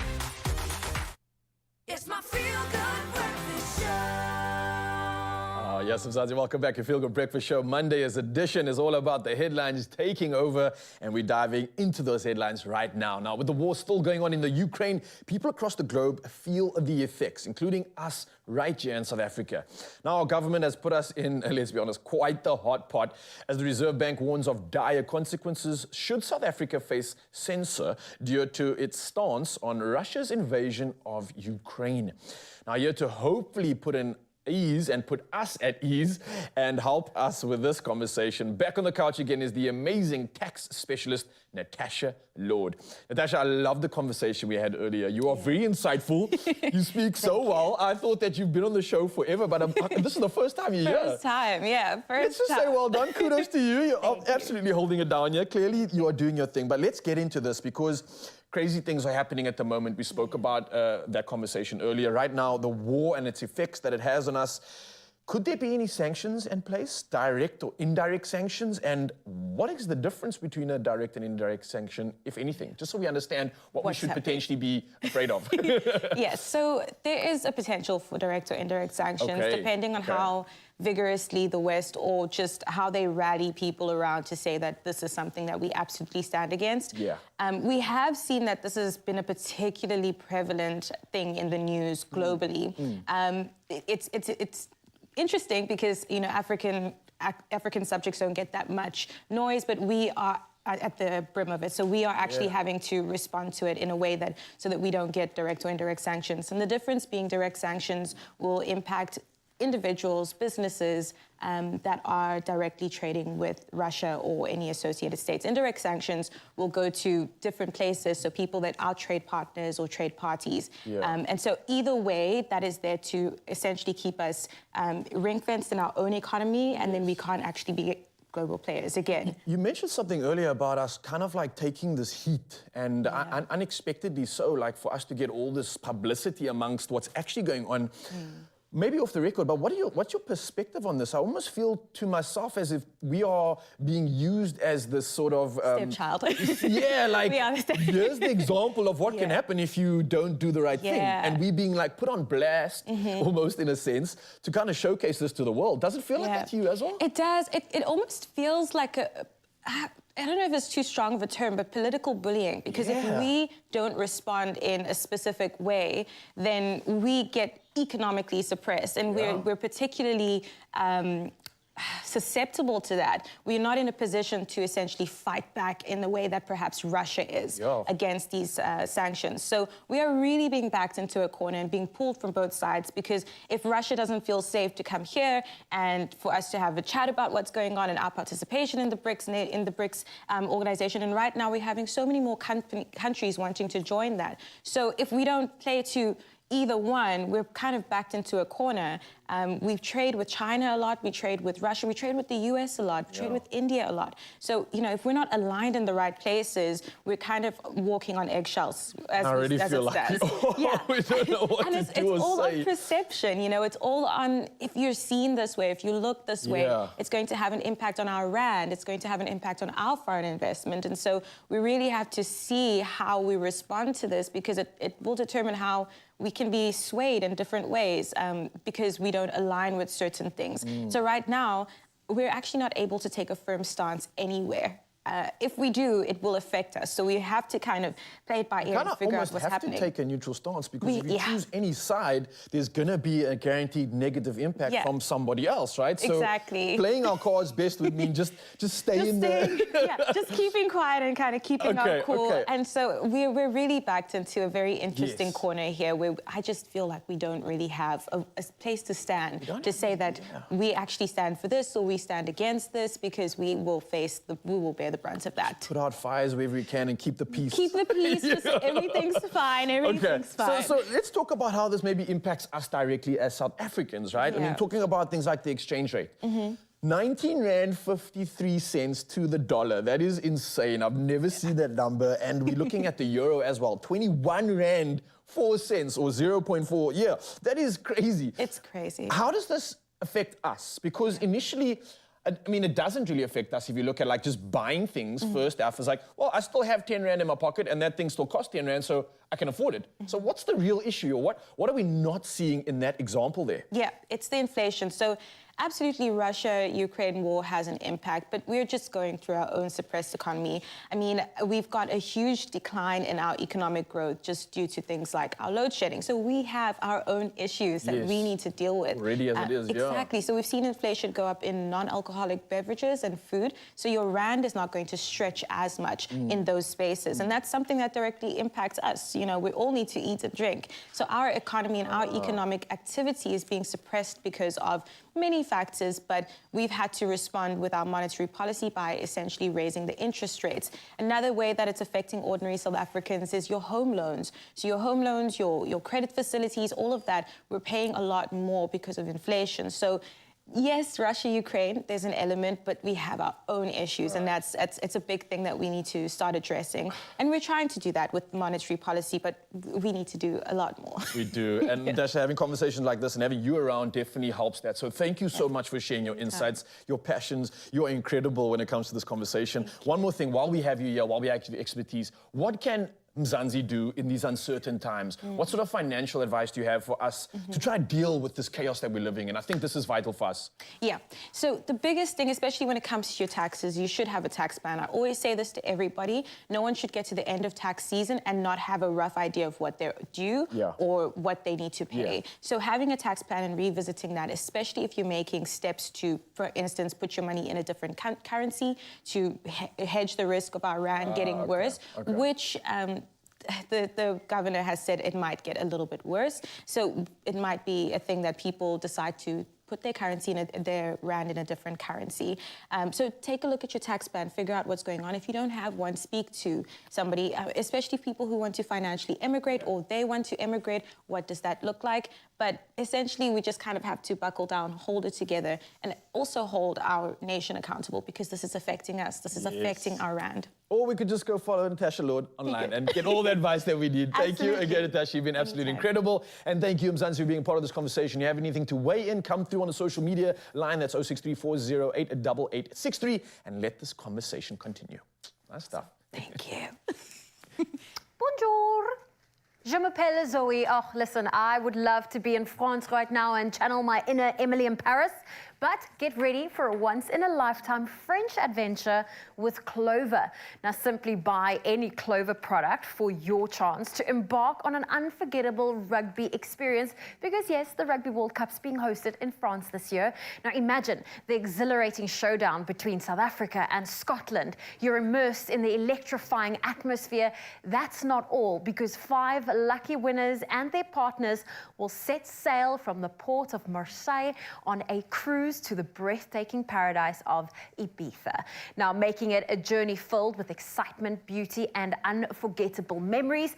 Now, of course, we need to keep you French captivated, and we need to also just enjoy the stunning landscapes and iconic landmarks and those exquisite cuisine that France has to offer. I'm talking from the Eiffel Tower to the majestic, presence of being in Le Paris, enjoying the lavender fields of Provence. Each corner reveals a story waiting to be explored.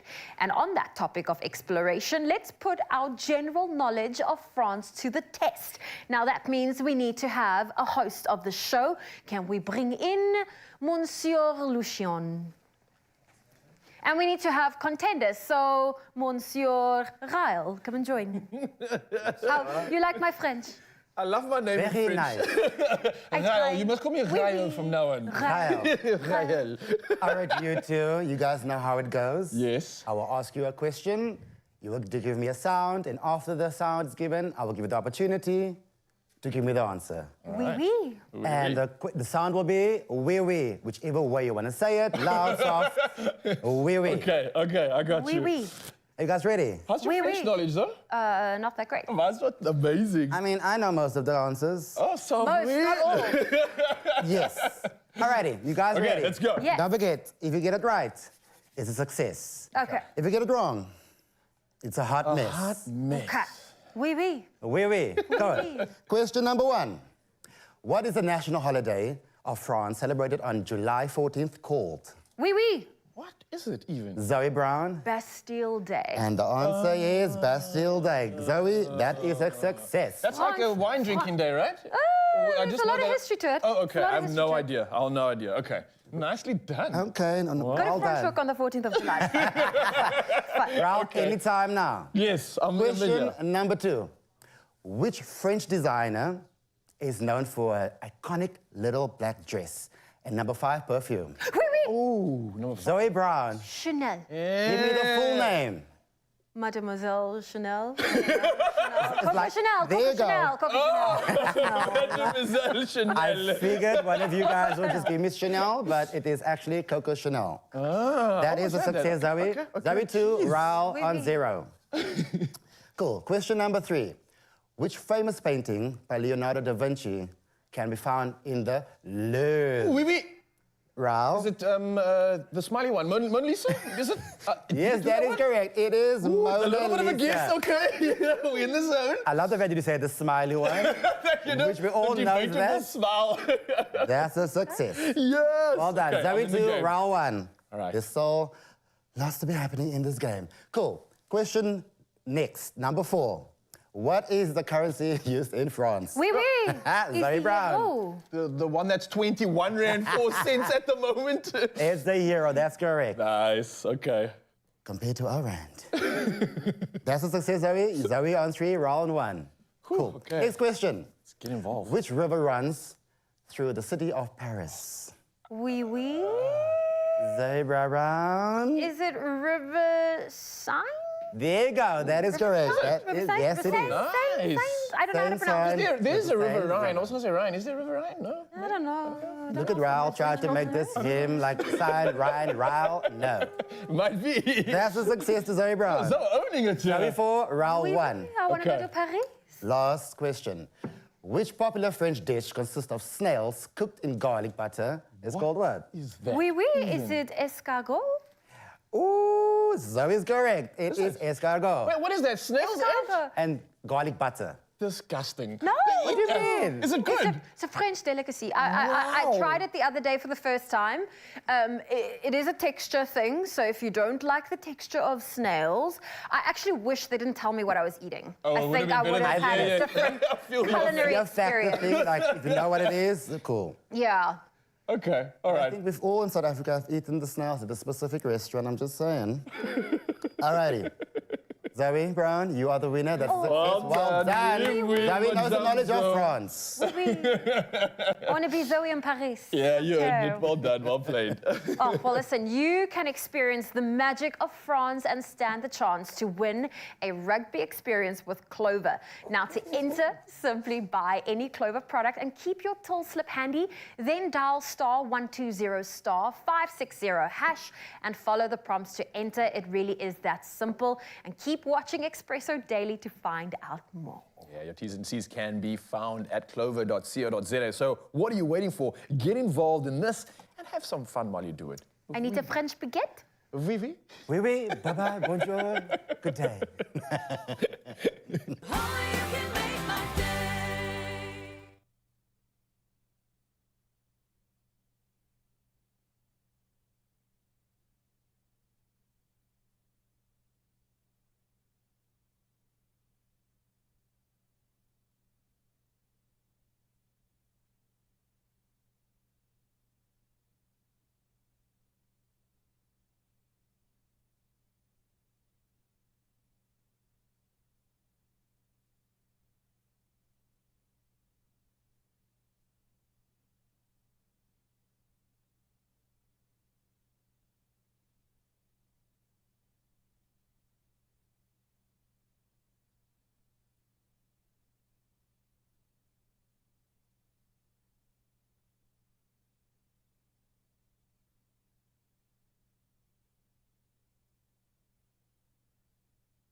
It's my feel-good breakfast show.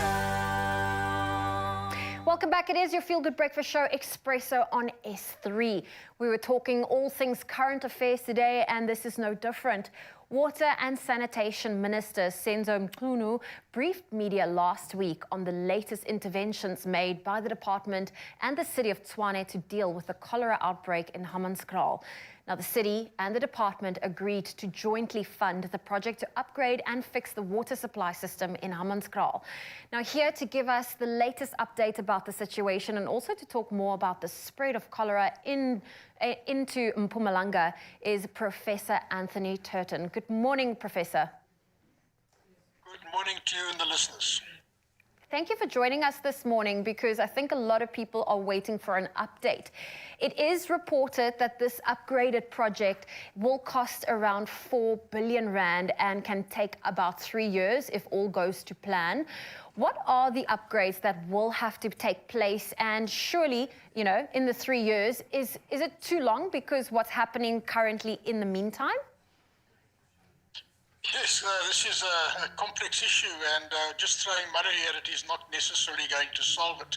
So I'm personally of the opinion that until such time as we do what is known in engineering terms as a root cause analysis, we won't know exactly what needs to be fixed. Therefore, we can throw many billions of rand at it, and we're not necessarily going to fix it. That creates a sense of false hope. And I use as an example what happened in the Mfuleni wastewater treatment failure case a couple of years ago, about 2017, around about there. where a huge sewage works failed, exactly like the Rooiwal is done in the case of the Hammanskraal. They threw 1 billion rand at it, couldn't fix it up. They then deployed the army, threw another 1 billion rand at it. The army couldn't fix it up. They then appointed Erwat, East Rand Water Care Company, another 1 billion rand. So 3 billion rand later, still haven't fixed it up.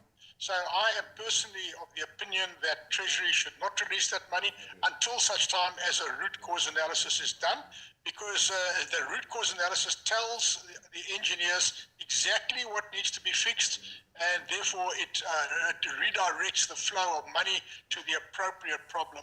Having said that, the cholera issue is very serious in South Africa. It was mentioned in the 2019 Water and Sanitation Master Plan, not cholera per se, but in that master plan. It acknowledged that approximately 50% of our water treatment plant is in a critical or damaged condition, and therefore the loss of public confidence in this whole thing is very, very high.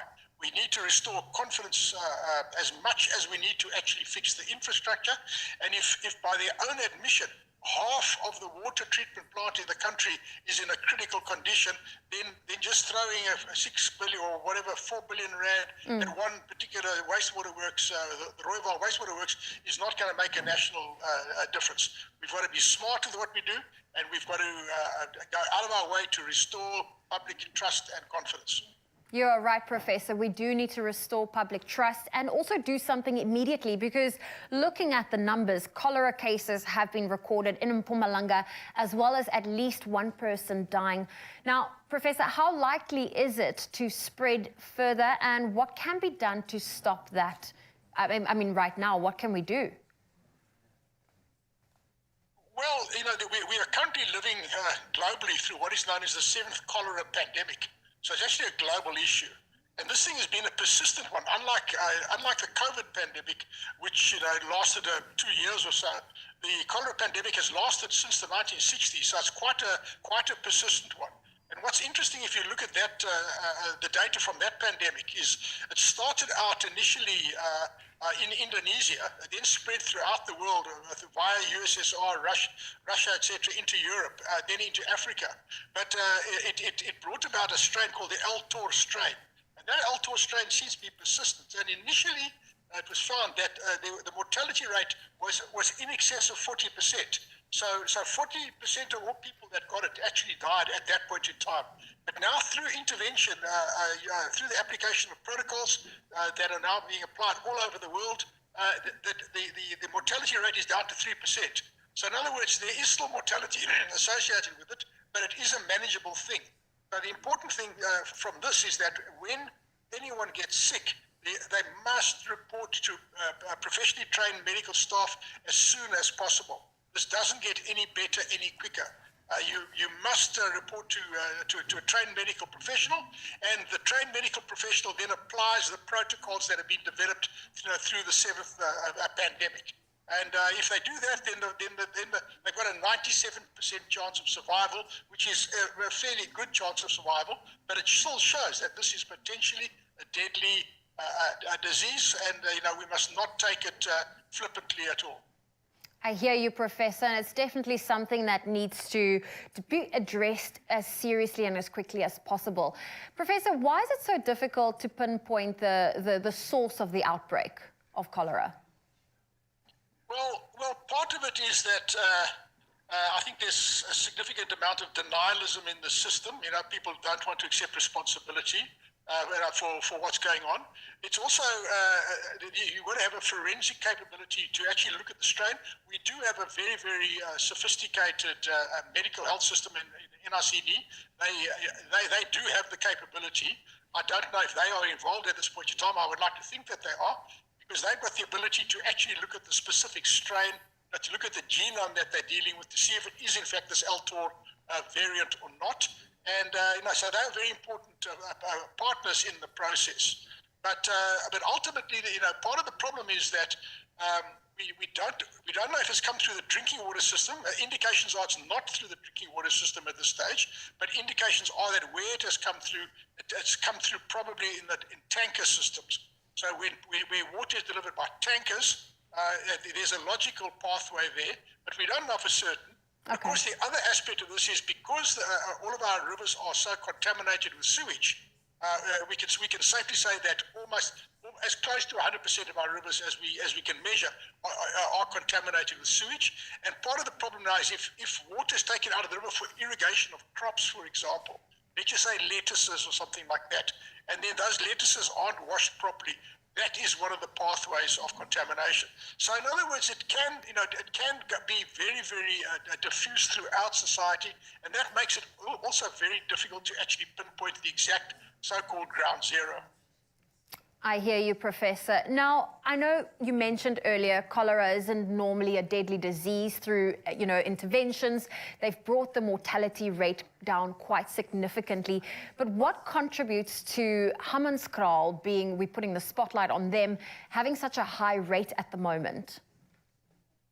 Well, as far as I'm aware, there are various forensic investigations currently underway there, and I don't want to preempt or get ahead of any of those investigations.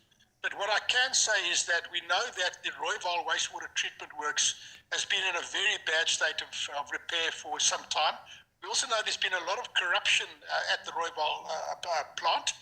There's a forensic trail that goes back to 2001 of internal corruption, and that is currently under investigation. So the Rooiwal being a very, very big plant on the one hand and being riddled with corruption on the other hand, indications are that there was the incorrect discharge of sludge. Sludge is the solid material that comes out of the sewage after it's been processed. And their sludge handling facility had failed.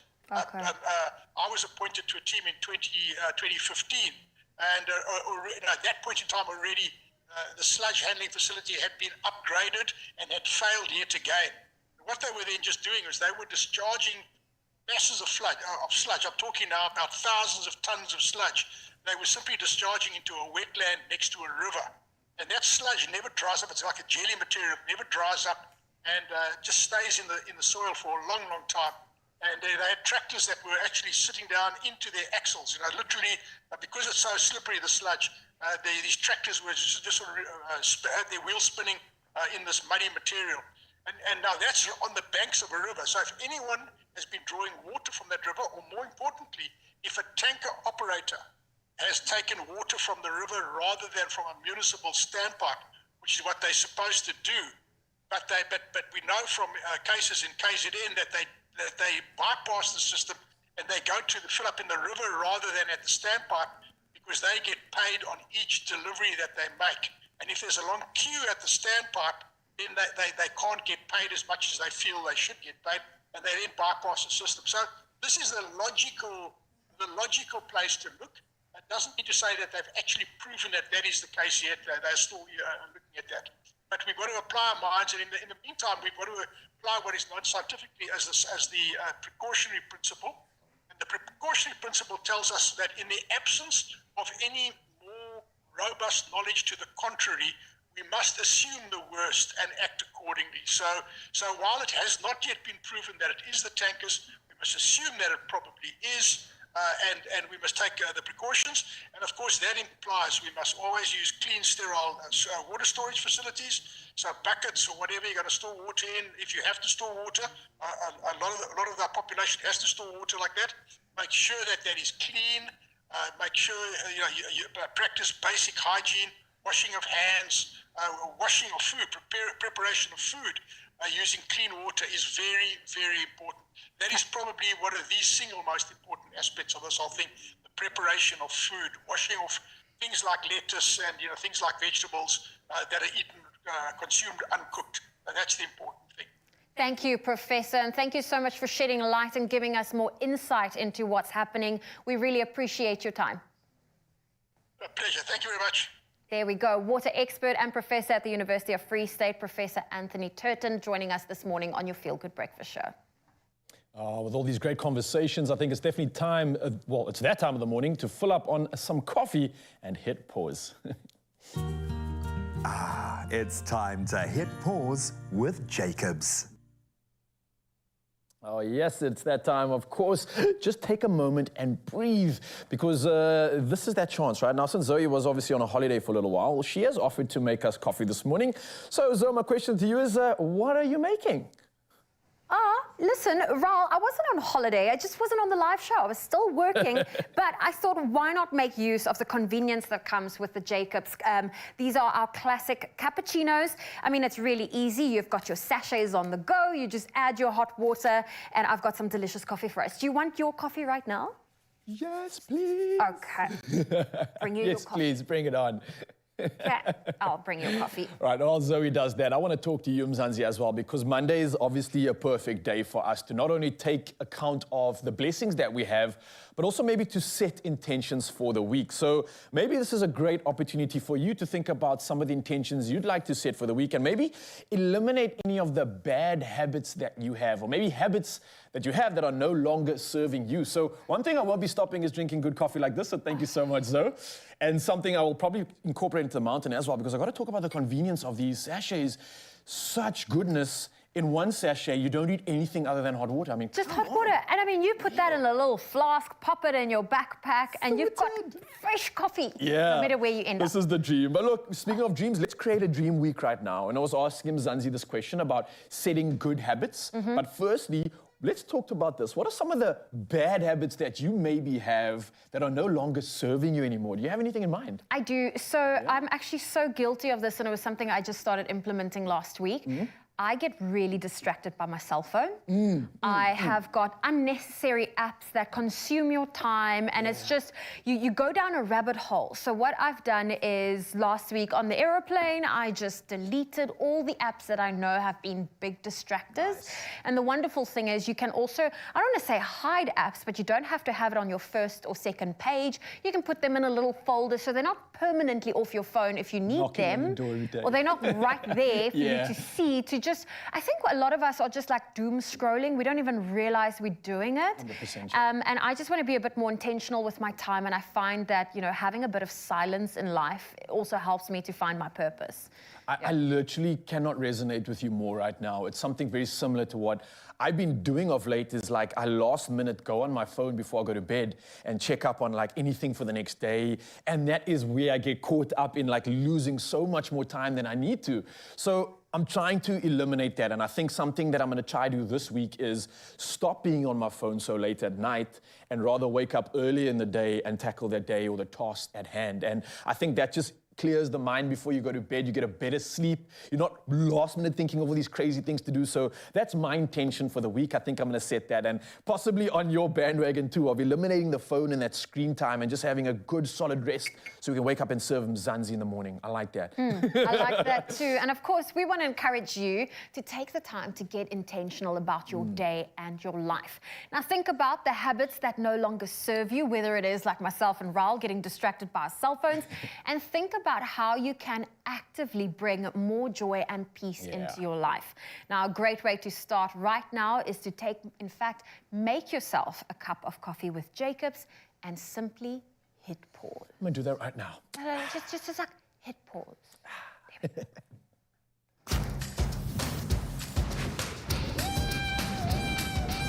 Making a cappuccino with thick, creamy froth is now impressively easy.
It's my feel-good breakfast show. Oh yes, Mzansi, welcome back. Your feel-good breakfast show. This show has been incredible. We're diving into headlines, talking about Angolan superstars, and we've got an incredible moment from Omar herself. Yes, Omar Asks is coming through. But before we do any of that, Zoe's standing by with the latest when it comes to news. Let's check it out. Thank you, Raul. It's now just gone 8 o'clock. Let's take a final look at your national headlines. Now, a multi-billion rand academic hospital is to be built in Polokwane, Limpopo. It is set to cost the government more than 4 billion rand. The Polokwane municipality has donated 25 hectares of land for the purpose of for this purpose. And the Premier, Stanley Matabata, says the new facility will improve the quality of life for people in the province. He says, and I quote, health-wise, it's definitely going to change the landscape of Limpopo province. And Limpopo Health MEC says the new academic hospital would focus on specialized procedures.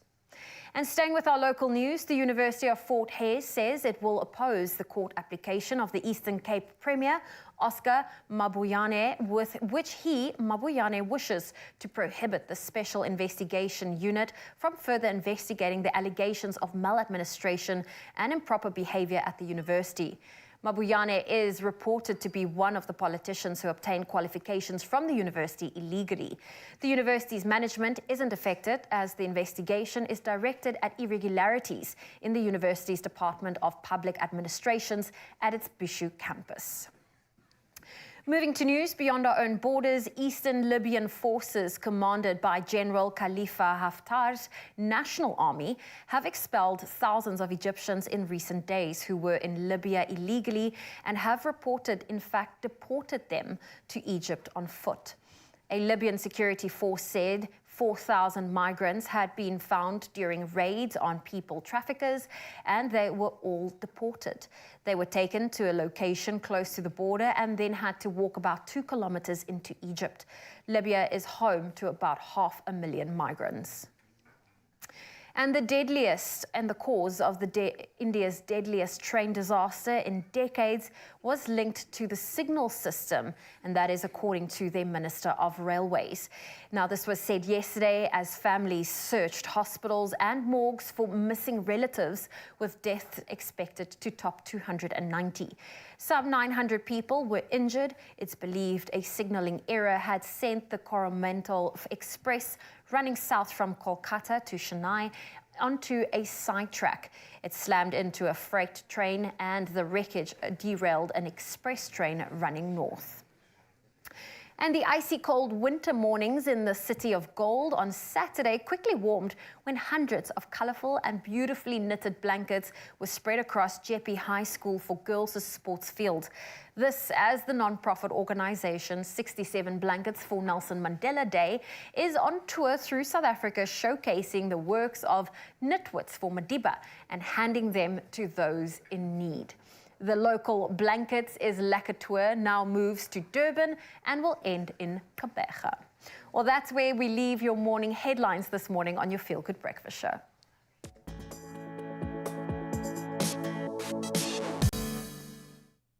Thank you so much. So it's time to take our last look at all the sporting action that took place this weekend. And starting off with our football action, Manchester City are 1 game away from a historic treble after Ilkay Gundogan scored twice to beat Manchester United 2-1 in the FA Cup final. Now, Pep Guardiola's men can become just the second English side after United in the 98-99 season to win the Premier League, FA Cup and Champions League in the same season, should they beat Inter Milan to become European champions for the first time this Saturday.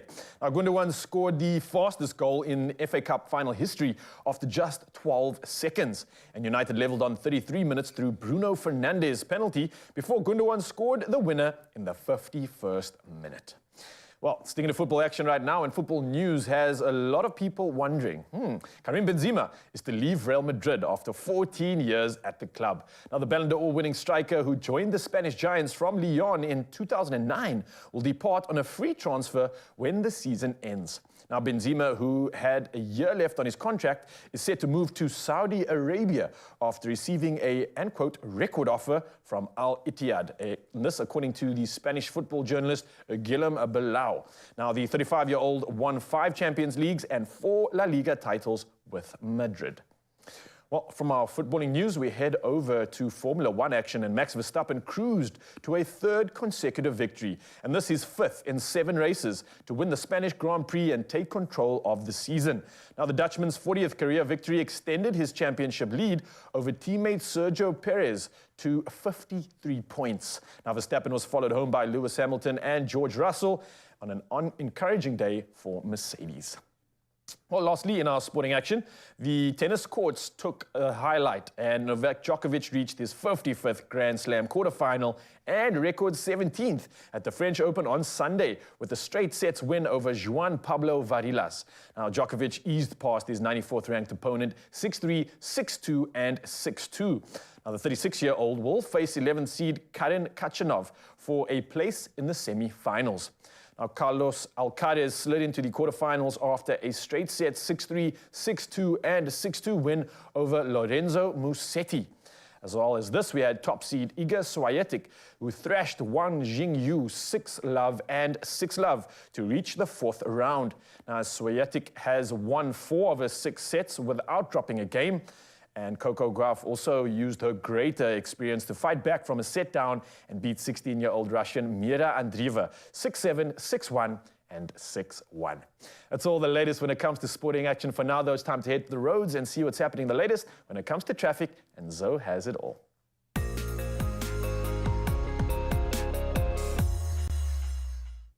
Thank you, Raul. Let's start off with traffic in Johannesburg, Diepkloof. There's ongoing protests at the N12 East at the Diepkloof interchange.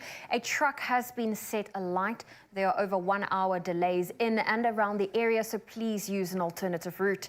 And in Centurion, there's been an accident. It's on the N1 northbound at the N14 ramp, and that's to the Brakfontein interchange. The 2 left lanes are closed, so please drive carefully. Moving to Cape Town, if you're traveling in Plattekloof, there's heavy congestion on the N7 South at Bosmansdam Road. Do expect delays and allow for more travel time. And that's a wrap of your traffic. Let's take a final look at your weather.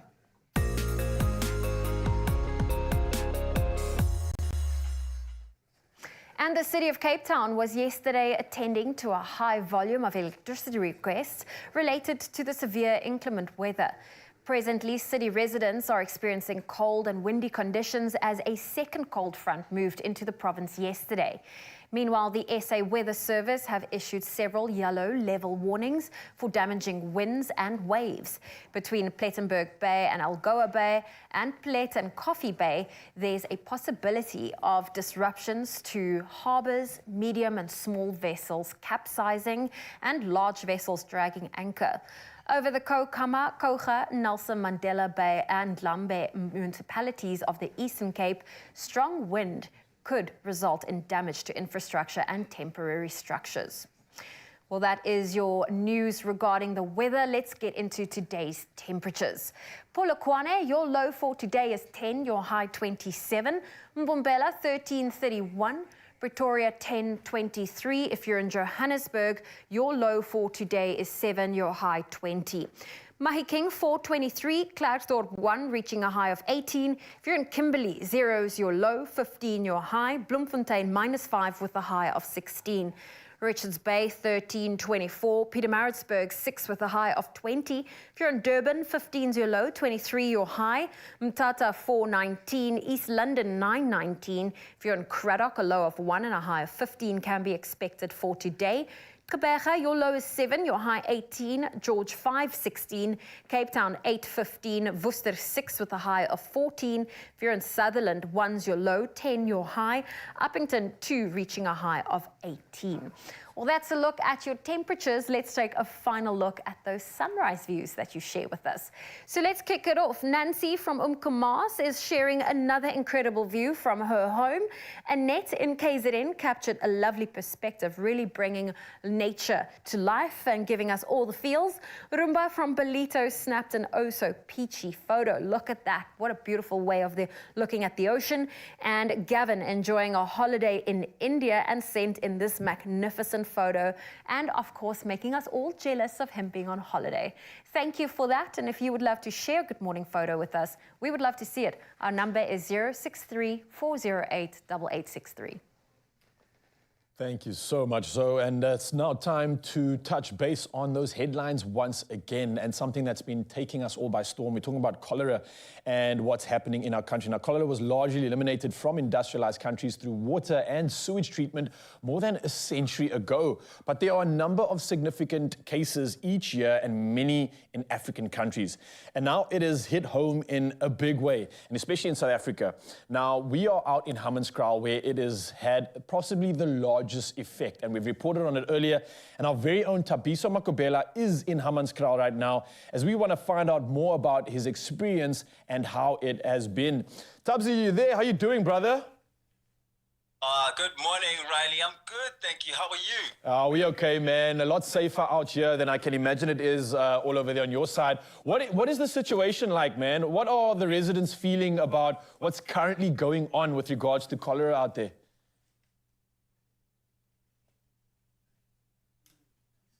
Oh, I'm not sure if... Right, and I think that... Can you hear me? Yeah, sorry, you just broke up a little bit there, Thabiso.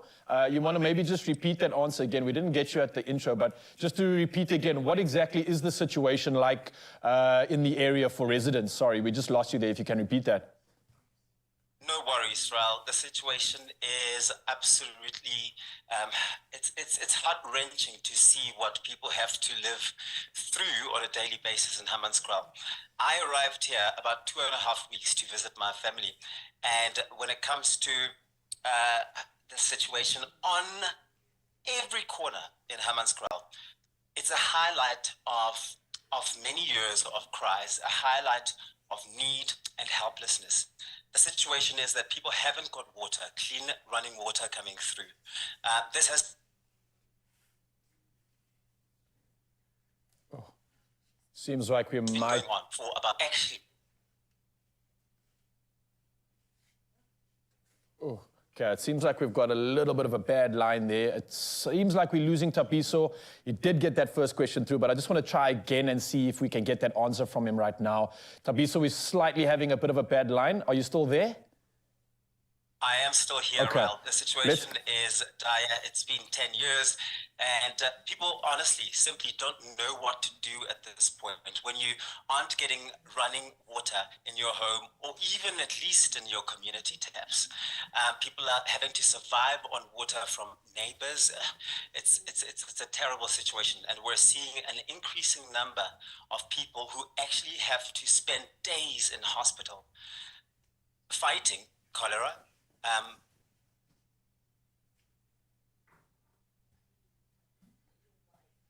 With the reality of going... Oh, all right. It sounds like it is a very, very serious situation. And as you can hear, obviously, Thabiso just sharing some of his experience with us right now as he is in the Hammanskraal area and talking about what his community is currently going through. You mentioned earlier how they're having to borrow water from neighbors, and it constantly just sounds like an unsustainable solution. But we're going to try and touch base with Thabiso a little bit again and see if we can get a better line with him. So don't go anywhere. We're going to touch on this and some of those crazy headlines all over the country in just a bit. Hopefully we can touch with Thabiso soon too. We'll see you after this.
It's my feel-good breakfast show. Yes, Mzansi, welcome back to your Feel Good Breakfast Show. We've been diving into so many headlines right now, but let's dive into a headline of a little bit of a different note, something that's comforted us and given us warmth for so many years.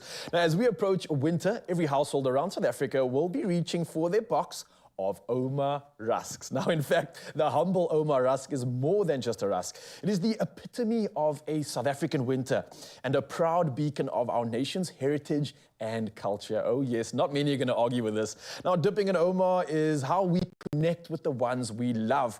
The question is, how did the story start, and what has been this much-loved brand's recipe to success? Now, these are questions I'm dying to know, and now's our chance to find out. Here to share the remarkable story of Oma Rusks, we've got Justine King, the brand manager for Oma Rusks. Let's put our hands together and say thank you. Thank you. Seriously, you provided us with so many good memories, nostalgic moments. There's so many different experiences that I can think of, and we're not here to speak about that because everybody has their story. What I want to know is, who is Oma? Who is Oma? Where did the story of Oma Rusks start from? And where did that first recipe kind of like come to life? Because wow, it's been doing the things for years. And also, how are you doing, Justine? I'm good, thanks so much. So it all started in 1939 in a small Eastern Cape town called Maltino.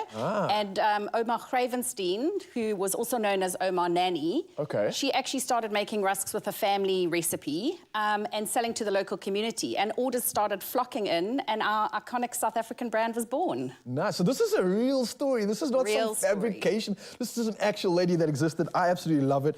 The question for me is like, you think of something as rusks, and from the outside, it can be something that can be seen so simple. It's just a rusk, but it's not. For South Africans, like I mentioned, it's memories, it's conversation, it's Skinner with tea, it's all the great stuff. How have you maintained such a success and become such a favorite for so long for so many South Africans? What do you think the reason is? So I mean, we believe we offer the perfect rusk. I think it is by far the best tasting, and it's got that ideal crunchy texture for dipping. But as you said, it's part of our heritage. It's part of the memories and moments that we all have. I think for me, Oma Rusks will always be thought of as part of caravanning with grandparents when you're young. And I think it continues to be that. It really does. And you mentioned something earlier to me, and I wanted to talk to you about it. You mentioned that it's been made to this day from where it originated in a town called Maltino. Maltino, okay. That's Eastern Cape side, right? That's like, I think South Africa has like a ski resort there. It gets really cold. Tell me, why have you kept making the rusks in this area? Why have you stuck to that original recipe? I mean, surely that doesn't make business sense because that's not anywhere near distribution, logistics places. What's the story behind this? So it's actually still made on the original farm, the Friedenheim farm in Maltino. We've obviously built a bigger factory, but the important thing is it supports a lot of the local community, and that's something that we're really proud of, to be able to help that community thrive. I love that. Thank you for that. And 80 years later, and still counting, you're still doing the things. Where to from here? Is there any like end goal? I mean, you kind of like ticked all the boxes already. So I think buttermilk continues to be the favorite flavor within our nation. I can confirm this. We're also really excited about the collaborations that we've done. So our latest one, which is actually on the table, is a collaboration with Yum Yum, caramel dream spread, and it includes that delicious flavor, but as well as crunchy caramel chips. And we think that's going to be the real new family favorite. I think you should change the name of it to Kryptonite, because no one can resist it. It's like everybody's weakness. You've taken some of the best things and some of the most nostalgic brands of South Africa and put them together. And I think that's what I love to see. And this excites me. It excites me that you are still here for the people. And Justine, I want to say thank you for being a part of this incredible brand. You've really done some amazing work here. Thanks so much.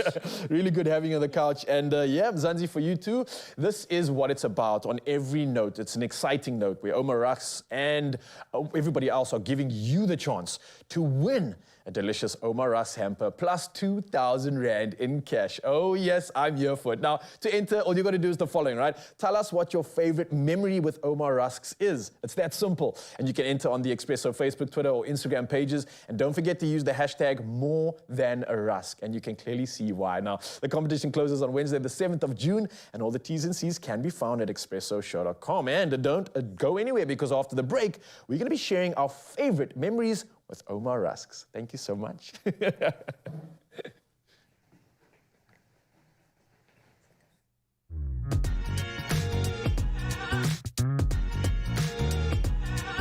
There is more in every dip with Omar rusks.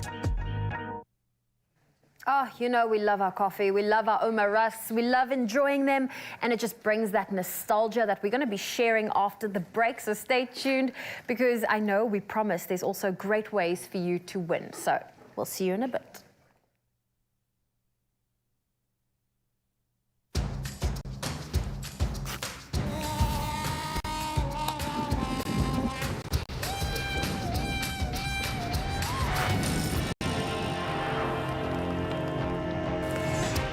Making a cappuccino with thick creamy froth is now impressively easy. Jacobs.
It's my feel-good breakfast show. Welcome back. It is your feel-good breakfast show. It's Expresso on S3, and this box of buttermilk Omar rusks. Man, oh man, has it been calling our names this whole morning. And I know we are super excited to tuck into it and really just enjoy and have a little moment of going down memory lane. Yes, now, I'm going to ask you, Raul, before you dip your Omar, I want you to take a bite and tell me the first memory it brings back. This is like a time machine. Like it is a time machine. It is a time machine and a bite. Let me take a bite. Oh. What's the first memory that comes to mind? This is weird, but like, I think of the moments when I did wake up early enough to go to school, and I could just like chill, have a warm like cup of drink of something. It couldn't be anything, tea or coffee. But I remember my mom always being there. And my mom was always there. She would always have a cup with me. And I think the moment we had a rusk and just chewed on it was like kind of like, all right, we're ready for the day. You got this, my boy. She would always give me this like positive affirmation about like how special I am and stuff. And I kind of think that's just something that you really enough associate with Omar and a rusk, and moments like that. For me, it's something that stands out so much. I can't not think of family when I have a moment like this. I don't know, do you have something that stands out for you? Well, what's standing out to me is, sorry, I'm is that you sometimes forget to chew it. It tastes so good. That is me in a nutshell. But I think Oma rusks, I think a hot cup of coffee, and I think of, sorry, all those days studying. I mean, oh yeah. At home, I'm an early morning person, so I prefer to wake up first thing in the morning, make myself a cup of coffee, have a rusk just to break the fast and study. And it even carried me through my university days, going to campus, waking up early, and it's just too early to eat, but you have a rusk and it's just enough to sustain you to just get going. Yeah, it does. I actually forgot about that. I had many a night with Oma Rusk being like that perfect fuel to get me through those late night study sessions as well. It kind of was like that perfect snack for any occasion, actually. You're very right. That works. I like that. I love that. Now, if you could describe the feeling Oma Rusks give you in one word, Raul, what would it be? Whoa, the feeling that the rusks give me when, I don't know. One word. This is a One tough word. one. I'd say, I don't know if it's, it's a word, content. Like, I feel like it's enough. I don't need anything more. This is just a content moment. I feel full, the cup is full, the soul is full. That's the word I'm giving, content. What about you? Content, for me, home. It reminds me of home. I don't live at home anymore, so, you know, you have to make your own house your home one day, and just having that box of rusks in the cupboard was probably the first thing I added when I was unpacking. It just reminds me of home. Like, you go to your Oma and Opa's house or your aunt and uncle's house, and they bring out your Oma rusks, and it just feels like home. Oh, you're making me miss home now. I'm going to go drop off a box of rusks to my mom just because so I can see home again. But I love this. This is what it's all about. I think it's the perfect occasion to also remind ourselves that there's always a perfect moment to have a rusk, right? Like, I don't know, what's your perfect, like, let's say if there was the perfect serve, the perfect way for you to enjoy your rusk, how would Zoe do it? Oh, listen. Peace and quiet. I literally love just sitting down, savoring every minute, from the crunch to the flavor. I mean, my favorite personal flavor is the buttermilk. So just having that moment of peace and quiet. I get it after the show. I get it before the show. I get it when I go home. I mean, just having my kitty cats around me, they give me peace and quiet at times. I just love having that break to myself because life gets busy. It's very overstimulating, working in the media space. So having that moment to myself is actually the perfect time. It really does. I can't think of a better way for me. It's just literally picture yourself on a mountain, taking a view in, and it's chilly right now. So having a hot cuppa to warm you up and then chowing on a beautiful rusk from Oma, it's filling stuff, and I mean that in so many ways. Like I said, having a view like that, that's just like how better to start your day, how better to start any occasion. A good dipper and a good view, I mean, it doesn't get better than that, right? It doesn't get any better. Well, listen, to kick off your winter in the best possible way, Oma Rusks are giving you the chance to win a delicious Oma Rusks hamper that's plus 2,000 Rand in cash. And all you have to do is tell us what is your favorite memory with Oma Rusks. And you can also enter on Expresso's Facebook, Twitter, or Instagram pages, and using that hashtag #MoreThanARusk. The competition will close on Wednesday, the 7th of June. So you've got 2 days to get entering. And all of those T's and C's can be found on our website, expressoshow.com. This is a competition you do not want to miss out on. Don't. This is so good. Oh, yes. There we go.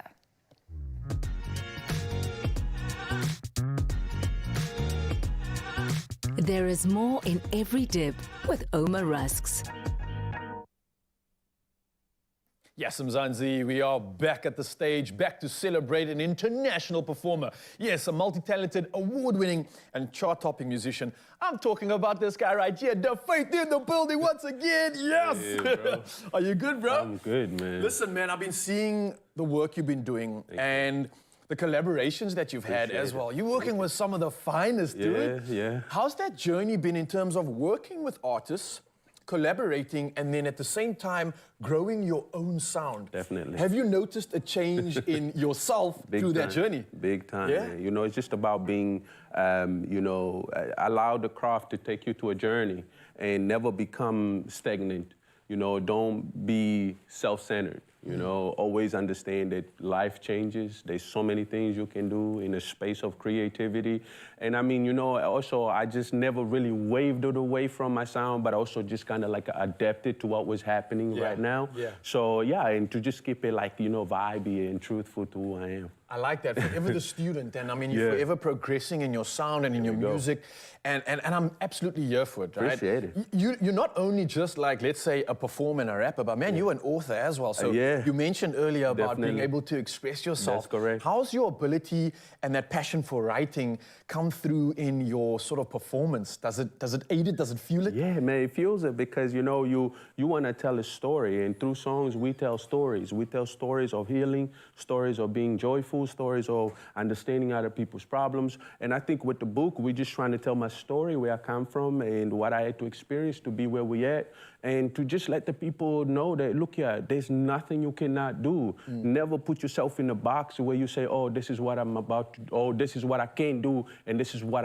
only thing that I can do, you know? Especially on the marginalized communities, we're trying to give hope to our brothers and sisters to let them know, man, whatever you see every day, that's not what your life is about. You know, there's much more, and people are waiting for the story. Don't let it define you. And I Yes, think, sir. man, you are living proof of someone that's not letting any circumstance define them right now. Never. You're showing it what's possible. Never. Traveling across the countries and We're here continents. with you, man. Doing his thing live here now in South Africa and Yes, performing sir. for not only us, but the rest of the world, because we're plugging in all over. So, man, what are you performing for us right now? So we're doing Vacation. Okay. Vacation is a song that takes us on a highland, and we just want to relax. Take your partner, your friend, your buddy, whoever you want to take with, and let's take a journey and just be on vacation. All right, well, the faith taking us to the island. Take us on a vacation, brother. The stage is yours. Thank you. Sound from Zion. Vacation.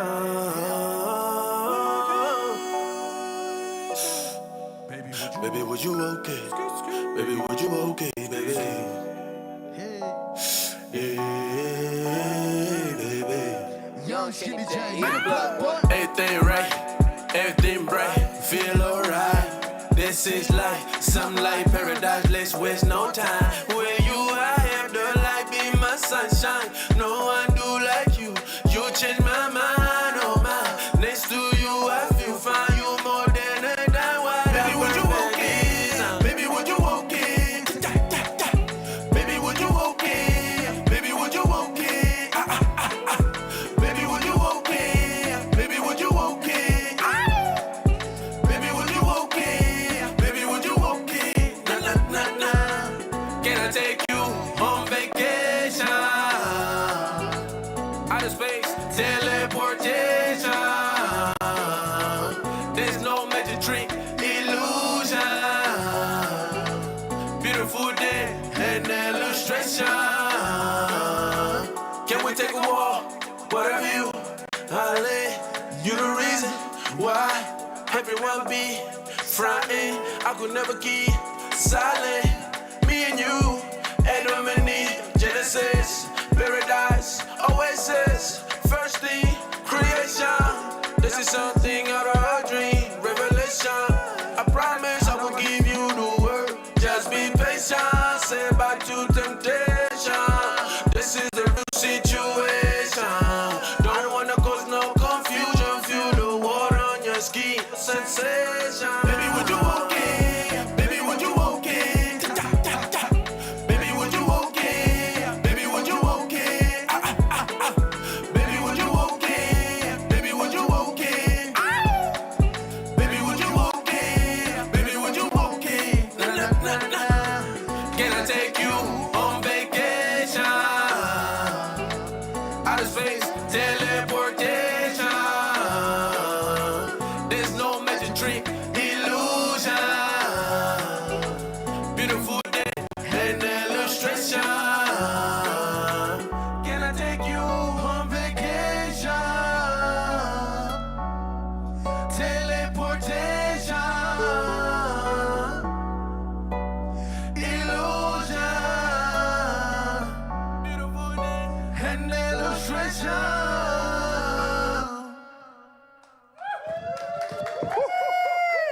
That's what it's about. Let me not forget Jude in the building accompanying this man. And the faith has lit it up all the way from Angola. This man is a superstar and he's not going anywhere. One more performance coming at you in just a bit, but that's how we do. Slayed it, man. I love it. Do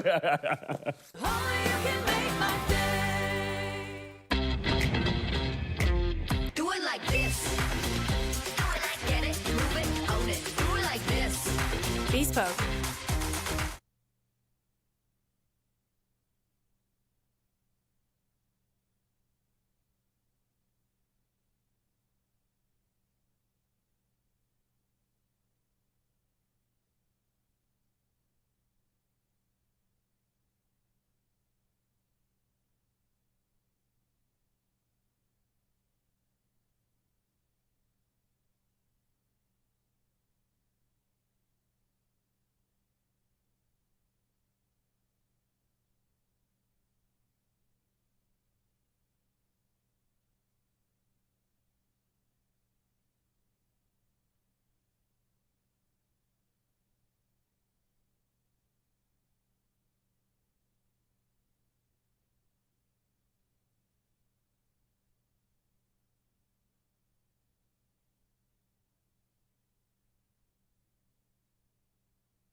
It's my feel-good breakfast show. Yes, Mzansi, welcome back to Feel Good Breakfast Show. We've been diving into so many headlines that we forgot about the good stuff that goes into our belly, and Woolies are always making sure that the quality box is ticked when it comes to that. And of course, when it comes to quality, they have proven it time and time again. Now, they are the proud recipient of not one, not two, but, check this, 79 SA Dairy Championship Awards, including 5 Quality Awards and Product of the Year for 2023. This is insane. This is incredible. Let's celebrate this. And joining us to do just that in studio right now, we've got Susie O'Regan, one of the product development managers for Woolworths Food. And not only is she the second woman whose name is inscribed on the list of industry stalwarts on the Agri Expo Roll of Honor, but she's also a member of the super jury of internationally recognized experts at the World Cheese Awards. Yes, wow, a huge honor. And Chef Clem is also here in the house because who would want to miss an opportunity like this? I mean, we're talking about a world-class cheese tasting. And let's say hello to Susie. Good morning. How are you doing? Good, thank you. Wow, firstly, these are incredible achievements, let's say that. What an amazing journey. I'm grateful for your passion because it means that we are getting good quality and great taste. But let me talk about this award just in terms of the first place. Why even be involved in a competition like this? What's the reason? Why? I think Woolworths has been involved in the National Dairy Championships probably now for about 15 years, Okay. from a sponsorship point of view. For us, it's really important that we collaborate with the industry to try and deliver and maintain a really good quality standard for South African consumers. Yeah, and you've definitely done that. I mean, there's a reason why I think Woolies have been known for their quality, but why do you think it stands out so much that this quality is so apparent? I think it's about partnering with great cheesemakers and suppliers, and we really do work with an amazing group of cheesemakers and producers in South Africa who are consistently driving a good quality standard, and we see that year in and year out. This year we won the Product of the Year, but it is the 7th time we've won a Product of a Year award. 7th time? Yes. Wow, okay. And am I right in saying this is not is this a national competition or Yes. international? No, it's a national Okay. competition, but many of these cheeses are entered into the World Cheese Awards. Well, yeah. And they feature really well there. They also walk away with awards at the World Cheese All right. Awards, which is great. And we have one of those award winners right here. I believe one of them took away the top prize. What product was that? What are we talking about? And what have you got for us? Okay, so today we have got a selection of award winners. They've all won awards this year at the championships. Okay. But the one that walked away with the crown is the Woolworths Ayrshire mozzarella. Okay. So the key here is it's made with Ayrshire milk. Yeah. So Ayrshire is a breed of cattle, and Woolworths Ayrshire milk is guaranteed to be RBST hormone-free. So that is, if you look for the little logo on any Woolworths packaging with Ayrshire, you know that has that quality standard. Okay. Mozzarella, you all know it. It's the most delicious, mild, creamy, buttery cheese. Yeah. But most importantly, it will grate perfectly and then melt beautifully. Yes. So really it's around its versatility and just a really great family cheese to eat. Chef Clem has definitely proven that. I mean, with the recipes that we put together and the amount of times this is almost, I wouldn't say hero ingredient, but how this brings everything together. I mean, there alone is testament of what can be done with this and why I imagine it is such a winner. I see all these things out here. Are we going to get to maybe taste them? Yes, absolutely. So we're going to go for that Ayrshire mozzarella. Okay. And a little different because it's winter, so we've got a cheese board happening, but I also love Woolies mini pizzas.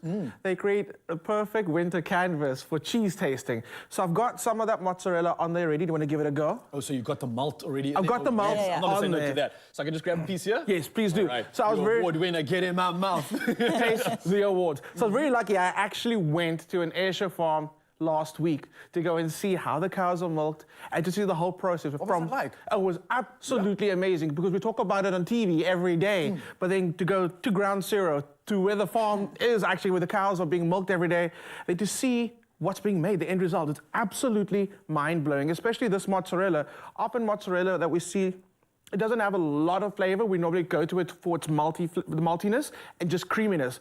This really has a very buttery flavor. And I asked Susie, like, is that normal? She was like, yes, that flavor is definitely in there.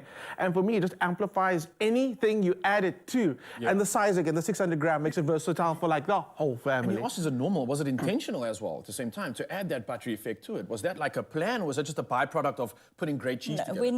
We're not adding anything. It's obviously just the fat content of the milk. It's just a natural thing. And obviously the way in which the cheese, the curds are stretched and the pH of the product, and all of it comes together with this amazing, creamy, buttery, smooth but firm cheese. It's delicious. I can't pretend to act surprised at how good this tastes because I'm using this all the time. Yeah. I'm already converted and I put it everywhere and it really does work. So if you haven't used this before, then what are you doing with your life? You're not living, clearly. Okay, so can we talk about this batter very quickly? Yeah. So Woolies have a selection of preserves. I mean, you can match preserves with absolutely any one of the cheeses. They've really done well in creating pairings for it. And then the crackers as well.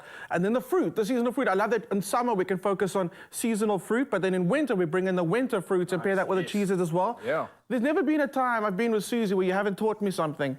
Today, I learned, okay, so when you buy the Brie or Camembert from Woolies, you get the traditional and you get the ripe and ready.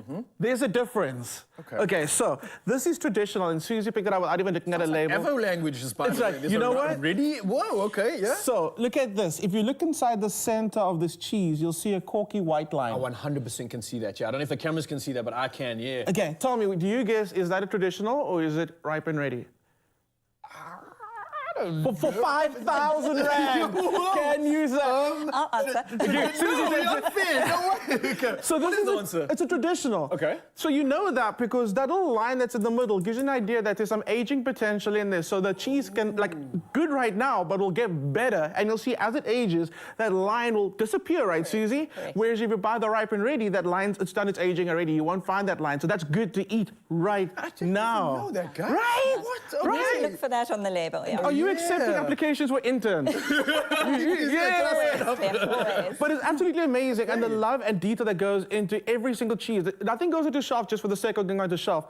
It's absolutely meticulously been, like, from the time that it gets milked, the team at Woolies, the involvement just blows my mind. And the result is amazing. The result is award-winning cheese that we get to enjoy every day. Yeah, it's not often that we actually take into account what goes into all these great tastes because the Woolies makes it so convenient for us. I mean, it's just simply go to the shop, put it in and eat it. But again, thank you for what you're doing behind the scenes and for everybody else in the team as well that are putting these exceptional ingredients together, the taste, the quality, it's hitting all the right notes. And I tell you, I use it everywhere. So thank you, I guess.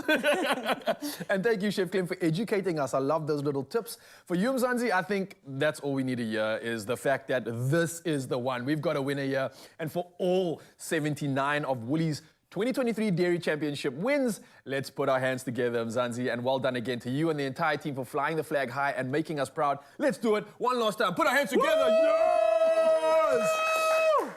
Look at this. Just a Lifetime Achievement Award? Just another day. Susie in the Congratulations, Susie. Yeah, congratulations and thank you. You were absolutely exceptional and I hope that you carry on serving and giving us great tasting quality products. It's a team thing, but thank you. All right, and for you, Mzansi, of course, you can shop award-winning cheeses at Woolworths. It's available in-store, online, and of course, on the app. What are you waiting for? Yes.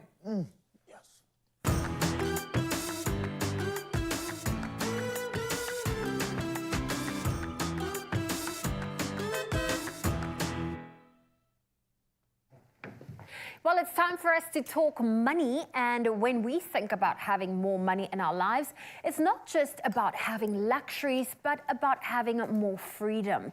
So in today's Our Money Matters chat, I want, myself and Raul to think about what we are actually longing for when we picture our rich lives. And to get us started, I have a couple of questions. Are you ready? I think I am. I like this. Okay. Where are you going? Now, Raul, when you picture your rich life, what is it that you're actually longing for? That's a brilliant question. And I think we should all ask ourselves that. When I'm thinking about my rich life, I'm actually thinking about a financially stress-free life. One which doesn't require me to have to worry about my finances when making a decision. So if I could be in a world where every decision I make doesn't require me to worry about the money, that's a win. That's my rich life right there. I don't need opulence. I don't need 10 cars and 500 houses. I just want that alone. That feeling would be so, so good, I think. I hear you. And I think, you know, there's something to having, for example, your debit orders go down, or perhaps having your, you know, like your set monthly expenses without having to worry. Like something as simple as filling up the car. Yeah. I mean, you don't want to panic. You just want to fill up the car, swipe and go. Oh, I did it this weekend as well. I felt it so bad. It's like, oh, I could have gone out the whole weekend, but no, I'm here filling up my petrol instead. Oh, I feel you. I feel you on that one. Well, a follow-up question is, what's holding you back from achieving your rich life? Ooh, what's holding me back from achieving my rich life, apart from lots of money? I think it's maybe being more pertinent with the decisions I make in life. So there's short-term decisions, which is those ones of instant gratification, and the long-term ones, which are maybe striving towards the rich life. I think the short-term decisions are sometimes derailing the long-term goal. So I think I need to have my prize set more on my rich life and focus on that. And I think that's essentially what's holding me back, not putting more effort into making it actually happen. What about you? Do you have any ideas as to how you could get there? Well, right now I'm struggling because I love to, you know, life gets stressful and then you feel like, oh, I need to reward myself. Yes, I need to spoil myself. I deserve to spoil myself. All the time. And then there has to be limits. And this is now, I think, where I'm grateful my fiance, he's relatively frugal and very sensible when it comes to expenses. So he's been keeping me in check when it's been coming at wedding planning, because there are a lot of hidden expenses. And he actually reminded me the other day, it's like, just remember all these things are going to add up. And I'm like, you're right, it's going to add up. And it adds up indeed, yeah, especially when you're talking about weddings. Tip of the day, I believe, is you don't actually go to a wedding dress place and ask them for a wedding dress. You just ask them for a beautiful dress. And you don't tell them it's a wedding, and then it's suddenly half the price. Keep that in mind. Keep that in mind. Thank you. Anyway, I love this conversation, though, because it really is making us think about something that's important to us. And that's not just that rich life, but what do we actually want? What does rich mean to us? And this is something that, when you ask me this, I'm like, hey, this is something I need to really take into account. Another question I think about is, what do you think you can do or change to start achieving your rich life? And something I think I can do right now is save. I mean, the less I spend now means the more I can spend later, theoretically, or I can invest in something now and enjoy the fruits of that later on. So I'm really trying to change my mindset around that. I think is going to really allow me to one day enter into my rich phase. Yeah, that's right. I agree with you, the whole saving thing, and I think a small step in getting there is actually looking at your finances and setting up a bit of a budget. I mean, it is realistic to include, you know, some entertainment money, but then the secret is actually to stick to that budget. Yeah. You can, you know, you can still go out with friends, but it doesn't mean just because you work on TV, you have to pick up the whole bill. You can pay for yourself, everyone can pay for themselves, or otherwise the group needs to do cheap activities. Yeah, stay in your lane. That's what it's about. I absolutely like that. And I love this conversation too, and it's all about achieving financial freedom. That's what it is about, isn't it? And isn't it always about the money coming in to your account, but what do you do with the money that is already there? Well, this is the conversation we're having right now. So sit down with your accounts once a week or once a month and understand where your money is going and where you can make changes. And if you would like expert advice, then you can reach out to Nedbank, and the team are there to serve you and let them assist you on your financial journey. So you can reach them at nedbank.co.za and get one step closer to your rich life. What are you waiting for? Get calling. Mabel, check this. With a MyGoals premium account, you get 12 free airport lounge visits. 12? Yeah. God, David, when are you busy planning your next getaway during office hours? Aman.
It's my feel-good breakfast show. It is your Feel Good Breakfast show indeed. Welcome back, and you're just in time for a final performance because on our Expresso stage we have the multi-talented, award-winning and chart-topping musician Da Faith. He is in studio, and what I love about this is you're a man with many hidden talents. I didn't know you were a sports guy. Tell us a little bit about that. Yeah, I love football and I love basketball. Football just for the fact that, you know, people love to really just be impressive, and then with basketball, just really trying to reach the heights of trying to get in the rim. Is this now a full game or five-a-side when it comes to football? Football, I'm talking about a full game. Full like game. Five-a-side, I think, is a cheat, so. Ah, okay. You would assume it's, you know, you're working harder. There's less people on the field. Yeah. Oh.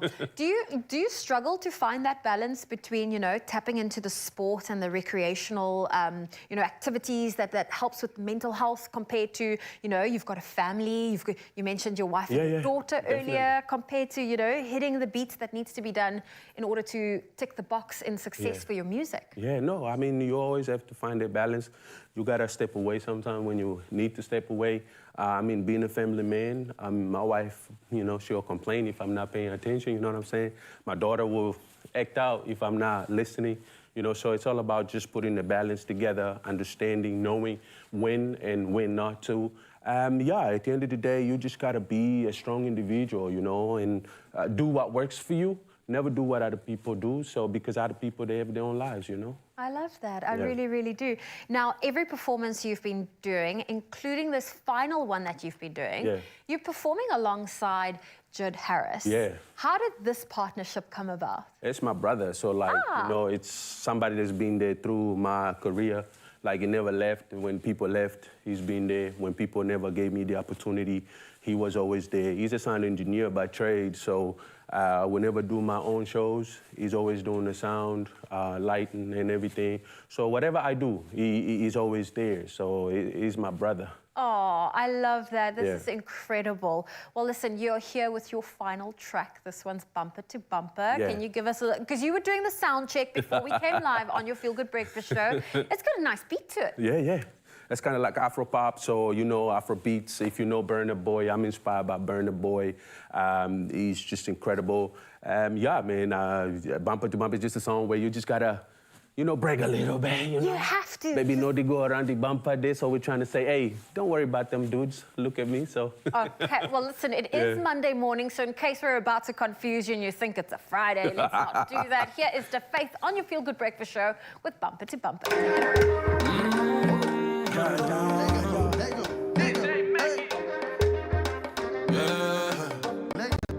What's up?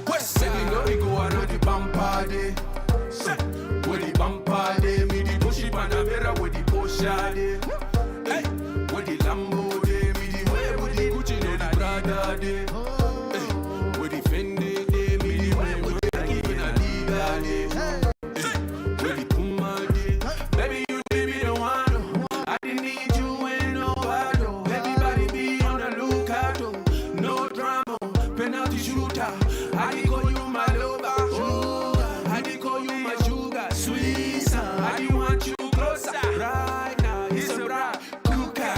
We travel the seas, feel the way. We go to America, cross Canada, down under Australia. Me to give you the best life. Me no the West Line, like Benny in the area. We go on the bumper day. With the bumper day, me the bushy Panamera with the Porsche day. With the Lambo day, me the way with the Gucci no the Prada day. With the Fendi day, me the way with the Nike and Adidas day. With the Puma day, summer to summer, sun up to Sunday, every day I be there. I just wanna see you happy, even plenty. You did bring the best TV, oh yeah, everything you be fresh and clean. Spoiling you is always be my dream, Can I call you my queen? You be call me your king.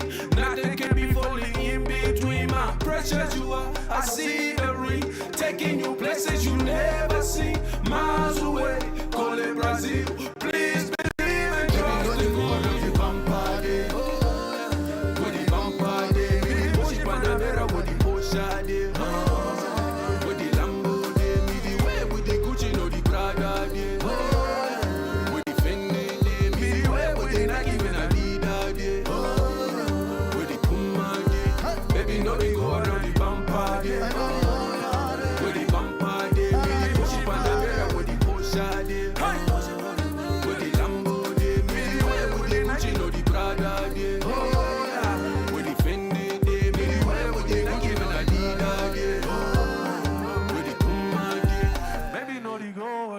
party.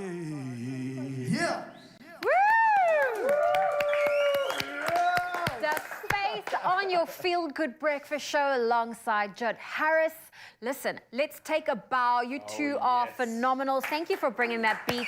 And what a great way to start off our week. I mean, we are in June. If you're in the Mother City and in the Cape Town region, yes, it's freezing cold, but I'm hoping that performance warmed you up. Oh, it definitely did. And all the conversation we had today with all our guests, thank you so much for being a part of it. Pertinent conversations that we all needed, and I hope you've been educated a little bit more. So once again, from all of us here at Expresso, thank you. We'll see you all in the morning. We love ya.